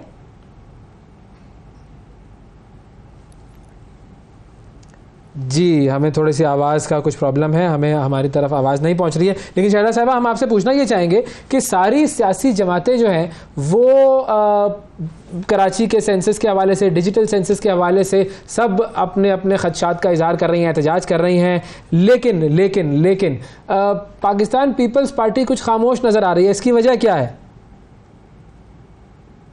सबको एतराज़ात इसलिए हैं कि जब सब सो रहे थे तो हमने शोर मचाया था। ये हमारी वजह से दोबारा मरदमशुमारी हो रही है। लास्ट ईयर 17 नवंबर को जो है ये कवानीन पास हो गए थे और वहाँ पे बैठी हुई जमातें ने सत्तू पी लिया था और हमने उस वक्त भी एतराज़ात उठाए थे और फिर हमारे ऊपर ये तलवार आई थी कि आप जल्दी से जो है वो बल्दियाती एक्ट बनाएं, और हम इंतज़ार कर रहे थे इस सेंसस के ऊपर का। तो ये हमने शुरू कराए, हमारी सबसे बड़ी आवाज़ है। अब सबको जो है वो, क्योंकि कराची के हिसाब से काफ़ी लोगों को काफ़ी बातें करने की ज़रूरत होती है तो वो कर रहे हैं, और हम समझते हैं कि ये वफाक की तरफ से सारा सिस्टम है कि किस तरह से होनी है। हमने भी इस पर बारहा एतराज़ किया है और हम में से सब इसको लेके संजीदा हैं। और कुछ लोगों की आदत होती है कि वो पक्की भी देखकर ढक्कन उठा के खुश होते हैं। तो इस वक्त सारी सियासी जमातों का हाल वही है कि जिसके लिए सिर्फ हमारी आवाज़ थी और हमने शोर मचाया और हमारी वजह से ये दोबारा की जा रही है, उस पर अब सब बातें बना रहे हैं। तो ठीक है, बनाने दें। ठीक है। अब ठीक है, चले, ठीक है, बनाने दे, वो एतराज़ तो कर रहे हैं और ज़ाहिर है सही एतराज़ है ना, जब भी आपको भी एतराज़ था और दोबारा से मरदमशुमारी हो रही है। अच्छा, अब कराची की आबादी का तयन किया जाए तो वो हम फारूक सत्तार साहब से भी बात कर रहे थे, तो उन्होंने कहा कि जी पाकिस्तान में वैसे तो मिसिंग पर्सन होते थे, कराची की मिसिंग पॉपुलेशन हो गई। तो आपको क्या लगता है कराची की जो पॉपुलेशन है बुनियादी तौर पर वो है कितनी? क्योंकि नादरा के रिकॉर्ड्स के मुताबिक 2 करोड़ तो कहीं नहीं गए। हमारे पास जो सेंसस आता है वो कहता है कि जी 1.5 करोड़ के आसपास आबादी है इसकी, तो ये असल फिगर क्या है? मैं तो समझती हूँ कि 2 करोड़ से भी ज़्यादा है। मैं तो 2 करोड़ से भी ज़्यादा समझती हूँ। मैं समझती हूँ 2.5-1 करोड़ तो होगी, इसलिए कि इतना बड़ा शहर फैल गया है कि अगर कोई हमसे कभी ये पूछता है कराची में बारिश हो रही है तो हम कहते नहीं, हमारी तरफ तो नहीं हो रही है। और इतना बड़ा शहर है, हाँ। फिर इसमें झोपड़ियों का एक पूरी सिस्टम हर जगह है, कच्ची आबादियाँ हैं और बहुत सारी जगह से ये रिपोर्ट हुआ है कि उन तक जो है इनोमिनेटर्स जो हैं वो नहीं पहुंचे हैं और उसकी वजह से हम बार बार बात कर रहे हैं और हर जगह आवाज़ उठा रहे हैं और मुख्तलिफ पॉलिटिकल पार्टीज़ भी आवाज़ उठा रही हैं। और ये अच्छी बात है कि वो आवाज़ उठाएं ताकि हम सब की आवाज़ मिलके जो है वो एक सही बात जो है वो पहुँचे। और इसके टाइम को जो बार बार एक्सपेंड किया जा रहा है वो इसीलिए किया जा रहा है कि हम में से कोई भी मुतमईन नहीं हो पा रहा है। ठीक है, लेकिन शाला साहब ये बताएं कि सियासी जमातें नंबर से मुतमईन क्यों नहीं हो रही हैं? देखिए मैं ये समझती हूँ कि तमाम पॉलिटिकल पार्टीज़ जो हैं वो बेशक हमें कुछ भी कहें, लेकिन आवाम की कहीं ना कहीं से रिप्रेजेंटेटिव तो हैं, तो हम ये समझते हैं कि इनको सबको मुतमईन होना चाहिए। और मैं तो आपके चैनल के तवस्सुस से आवाम से भी अपील करती हूँ कि बराह रास्त आप अपने AC को जाके किसी को जाके रिपोर्ट करें कि ये अपने इलाके में अगर कोई ऐसे लोग हैं जो कि आपसे बेहतर तरीक़े से आपकी बात को मुताल्लिक़ा असिस्टेंट कमिश्नर तक पहुंचा सकते हैं तो वहाँ पे किया जाए। मेरी बहन ख़ुद जो है वो शारजा गई हुई थी, तो जब वो वापस आई तो वहाँ पे हो चुका था काम, तो मैंने परसों फिर अरेंज करवाया और अल्हम्दुलिल्लाह वो अब सेंसस में उनको इंक्लूड कर लिया गया, उनकी फैमिली को। सही है, ठीक है। अच्छा, अब जरा दूसरे मामलात की तरफ आते हैं। सिंध के हवाले से हम शुरू में बात कर रहे थे कि भाई सिंध की पुलिस माशाल्लाह बड़ी एक्टिव हो गई है और वो ऐसी एक्टिव हुई है कि हर तरह की अजीबोगरीब FIRs सिंध में कट रही हैं सियासी रहनुमाओं पर। अली जैदी साहब को एक पता नहीं 10-15 साल पुराना मुकदमा था, उसमें पकड़ के 2-3 दिन का रिमांड ले लिया गया। फिर उसके अलावा अली अमीन गंडापुर साहब वो सखर शिकारपुर पता नहीं वहाँ की सैर कर रहे हैं, को ले गए थे थोड़ी जी। तो ये सिंध पुलिस इतनी एक्टिव कैसे हो गई है? क्या मामला है? देखिए मुझे ये पसंद नहीं है क्योंकि मैं ख़ुद भी विक्टिम रही हूँ कि किसी को इस तरह से जैसे कि हमें पकड़ा गया, मेरे स्पीकर साहब को पकड़ा गया, मेरे शर्जील नाम मेमन साहब मेरे भाई को पकड़ा गया, मेरी बहन अदीफ़ा रियाल टालपुर को जिस तरह से मुकदमे बनाए गए, जिस तरह जरदारी साहब को उन घिसे पिटे मुकदमात में जिनकी कोई हैसियत नहीं थी उन्हें ज़िंदा करके घसीटा गया, जिस तरह से स्पीकर साहब के घर में घुस के 7 घंटे तक औरतों से मिसबिहेव किया गया, उनके घर के मेल सर्वेंट्स भी निकाल कर इस तरह से किया जाए। लेकिन क्योंकि ये हो रहा है और कानून के हिसाब में भी अगर किसी के पास किसी महकमे के पास कोई इस तरह के मुकदमे हैं जिन पे उन्हें कार्रवाई है तो मैं समझती हूँ कि उसमें एक बदसूरती बेढंगापन नहीं होना चाहिए, इदारों को ढंग से काम करना चाहिए। सही है, ठीक है। लेकिन फिर भी शाला साहब ये सवाल तो होता है ना कि FIRें उल्टी सीधी क्यों काटी जा रही हैं? मैं कंडेम कर चुकी हूँ। मैं तो चाहती हूँ कि FIRs जो हैं उन लोगों के ख़िलाफ़ कटें जो कि घरेलू तशद्दुद में इन्वॉल्व हैं, किडनैपिंग में इन्वॉल्व हैं और बहुत से गरीब हैं जिनको FIR नहीं कट रही होती हैं, वो परेशान हो रहे होते हैं।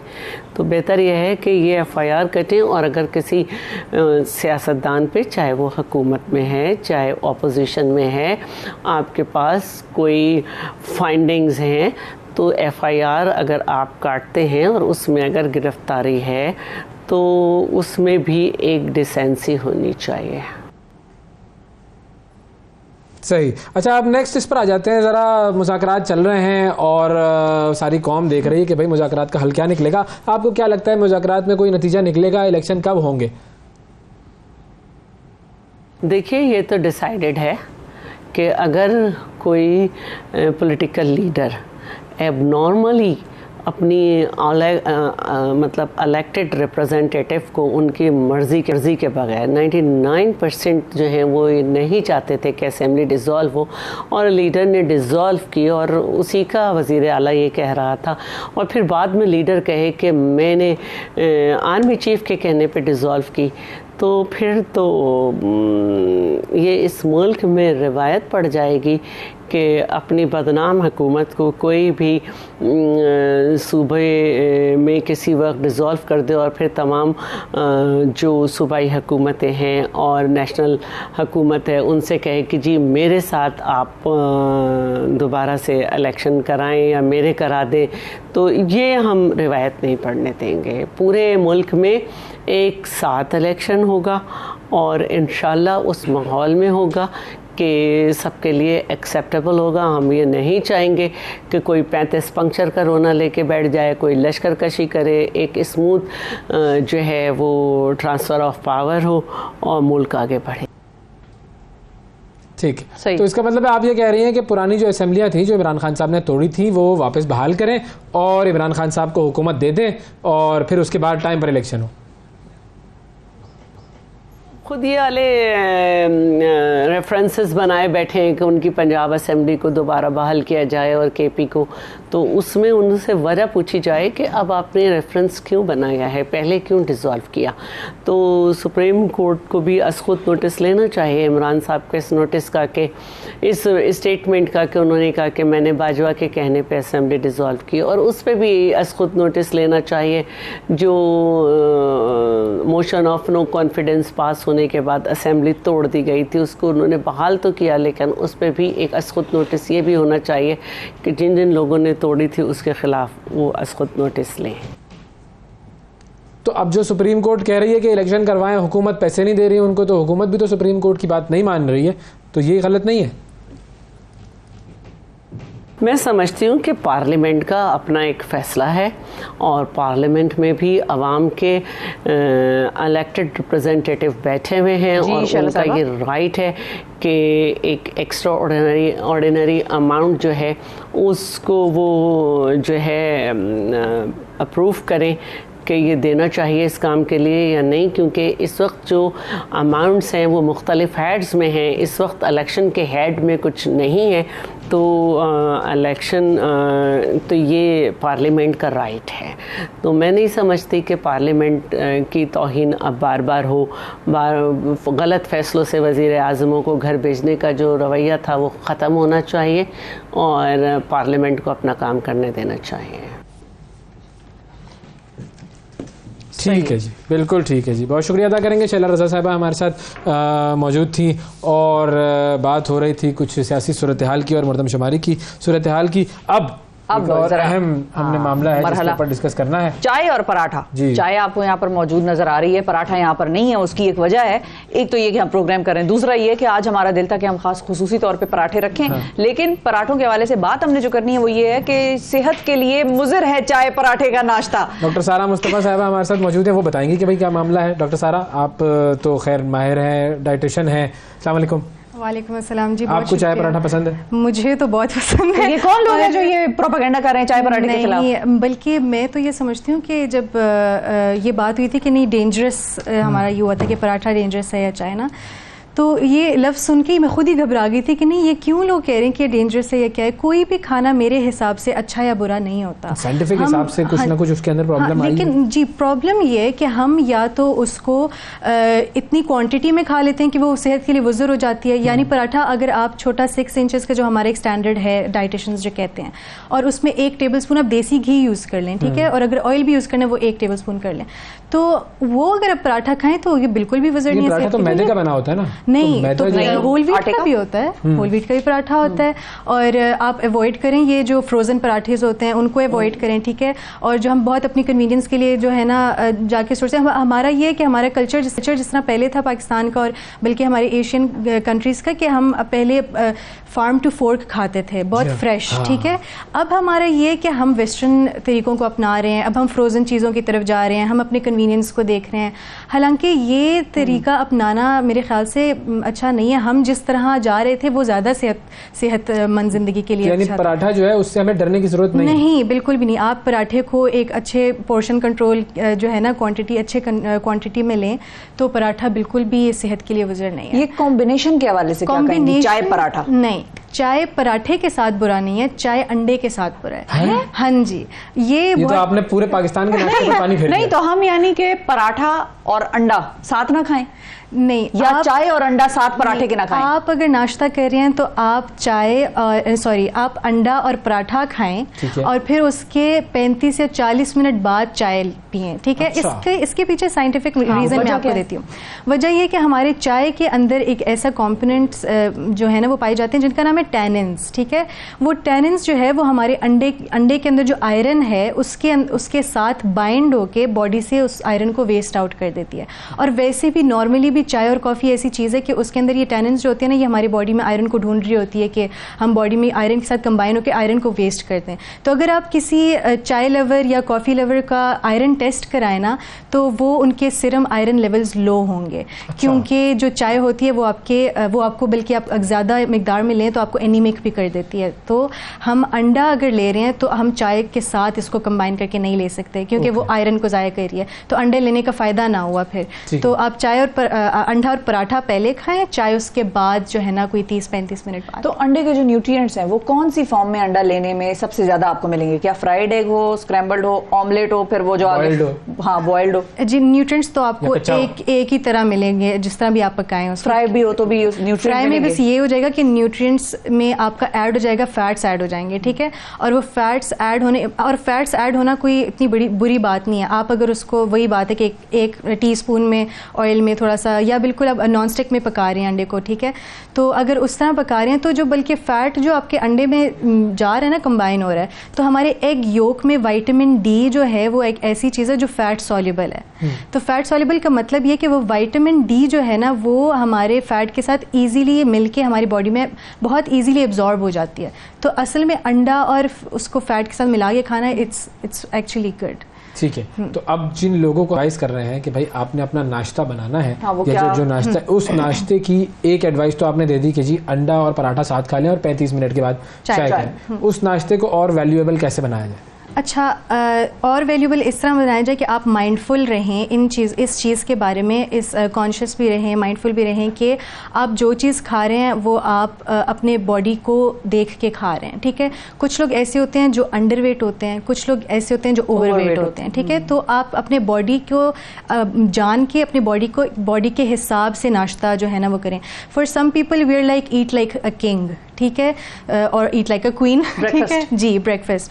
तो आप उसमें जितना कैलोरीज डाल सकते हैं, जितनी कैलोरी डेंस आप ब्रेकफास्ट कर सकते हैं, तो वो उतना ही आपके लिए अच्छा है और उतना ही बेहतर साबित होगा। और कुछ लोगों को हम कहते हैं कि नहीं, आप पोर्शन कंट्रोल थोड़ा सा कम, थोड़ा सा ये चाय में दूध ना डालें, स्वीटनर यूज़ कर लें, ये कर लें। तो it depends all on your individual body. पराठों में जो कि पराठा एक लाजमी जुज़ तो बना हुआ है, नेशनल नाश्ता है हमारा पराठा। अच्छा, लेकिन वो जो पराठा है वो उसमें होल व्हीट पराठा ये कि सबसे बेस्ट है। एक तो होल व्हीट, और अगर आप सा बेस्ट है सबसे? हाँ, एक होल व्हीट बेस्ट है, और दूसरा अगर आप ओवरवेट हैं या आपका वजन थोड़ा सा बड़ा है और आप नहीं छोड़ सकते ना, जिस तरह कहते हैं कि रोटी वगैरह ना खाएं, ऐसी कोई बात नहीं। आप उसको जौ के आटे के साथ मिक्स कर लें। आप होल व्हीट को 50-50 कर लें, 50% होल व्हीट कर लें, 50% जौ का आटा कर लें या बार्ले के कर लें, और उस आटे का पराठा बना के 1 टेबलस्पून ऑयल में, ज़्यादा नहीं करना। और देसी घी तो मैं कहती हूँ बहुत ही अच्छा है, उसमें बहुत ज़्यादा मिनरल्स और वाइटामिन हैं, ठीक है। तो वो बनाएं, और साथ में जो है बात क्या हो रही थी? पराठा जो है वो कौन सा वाला ज़्यादा बेहतर था? क्योंकि पराठों के चक्कर में इंसान खो जाता है। जैसे पराठा सामने आता है ना, आपको लगे ये भूख यार लाओ यार पराठे लाओ इधर। लेकिन कौन से लाने? लेकिन अच्छा, मैं कंबाइन कर लें आटे को। मैं यही मेरे जहन से निकल गया था, मैं इस तरफ ही जा रही थी कि पराठा सबसे ज्यादा बेहतरीन चीज जो है ना, अगर पराठा खमीरी हो जाए, हाँ, तो अगर खमीरी आप ऐड करके पराठा खाएं ना, तो वो आपके गट के लिए इतना अच्छा है। एंड दैट्स कहते हैं सावर डो, हाँ, जो आजकल बड़ा सावर डो है, वो हमारे पुराने वक्तों में खमीरी होता था, आटे में खमीर डाल के उसको रख देते थे, वो इतना फूल जाता था और फिर उसकी मोटी रोटियां पकती थी। उसका एक फायदा ये है कि it's packed with B vitamins, और बी विटामिन्स जो है ना, वो हमारे खून के लिए, हमारे जहन की जो ताकत, जो जिससे हमारी थिंकिंग कैपेसिटी जिसे हम कहते हैं ना, वो बढ़ती है, और हमारी ओवरऑल सेहत के लिए जो है ना, खमीरी बहुत जबरदस्त चीज है। ये पहुंची वहीं पे खाक जहाँ का खमीर था, ये वाला मिसरा मुझे याद आ गया, जहाँ हम शुरू हुए थे वहीं पर जी पहुंच जाए जी, और अपना हेल्दी लाइफस्टाइल अपनाएं, चाय पराठों की जो कॉम्बिनेशन हमने आपको बताएं उस पर अमल करने जी। नाज़रीन, आज के प्रोग्राम में इतना ही, आपसे कल फिर मुलाकात करेंगे। अल्लाह हाफिज।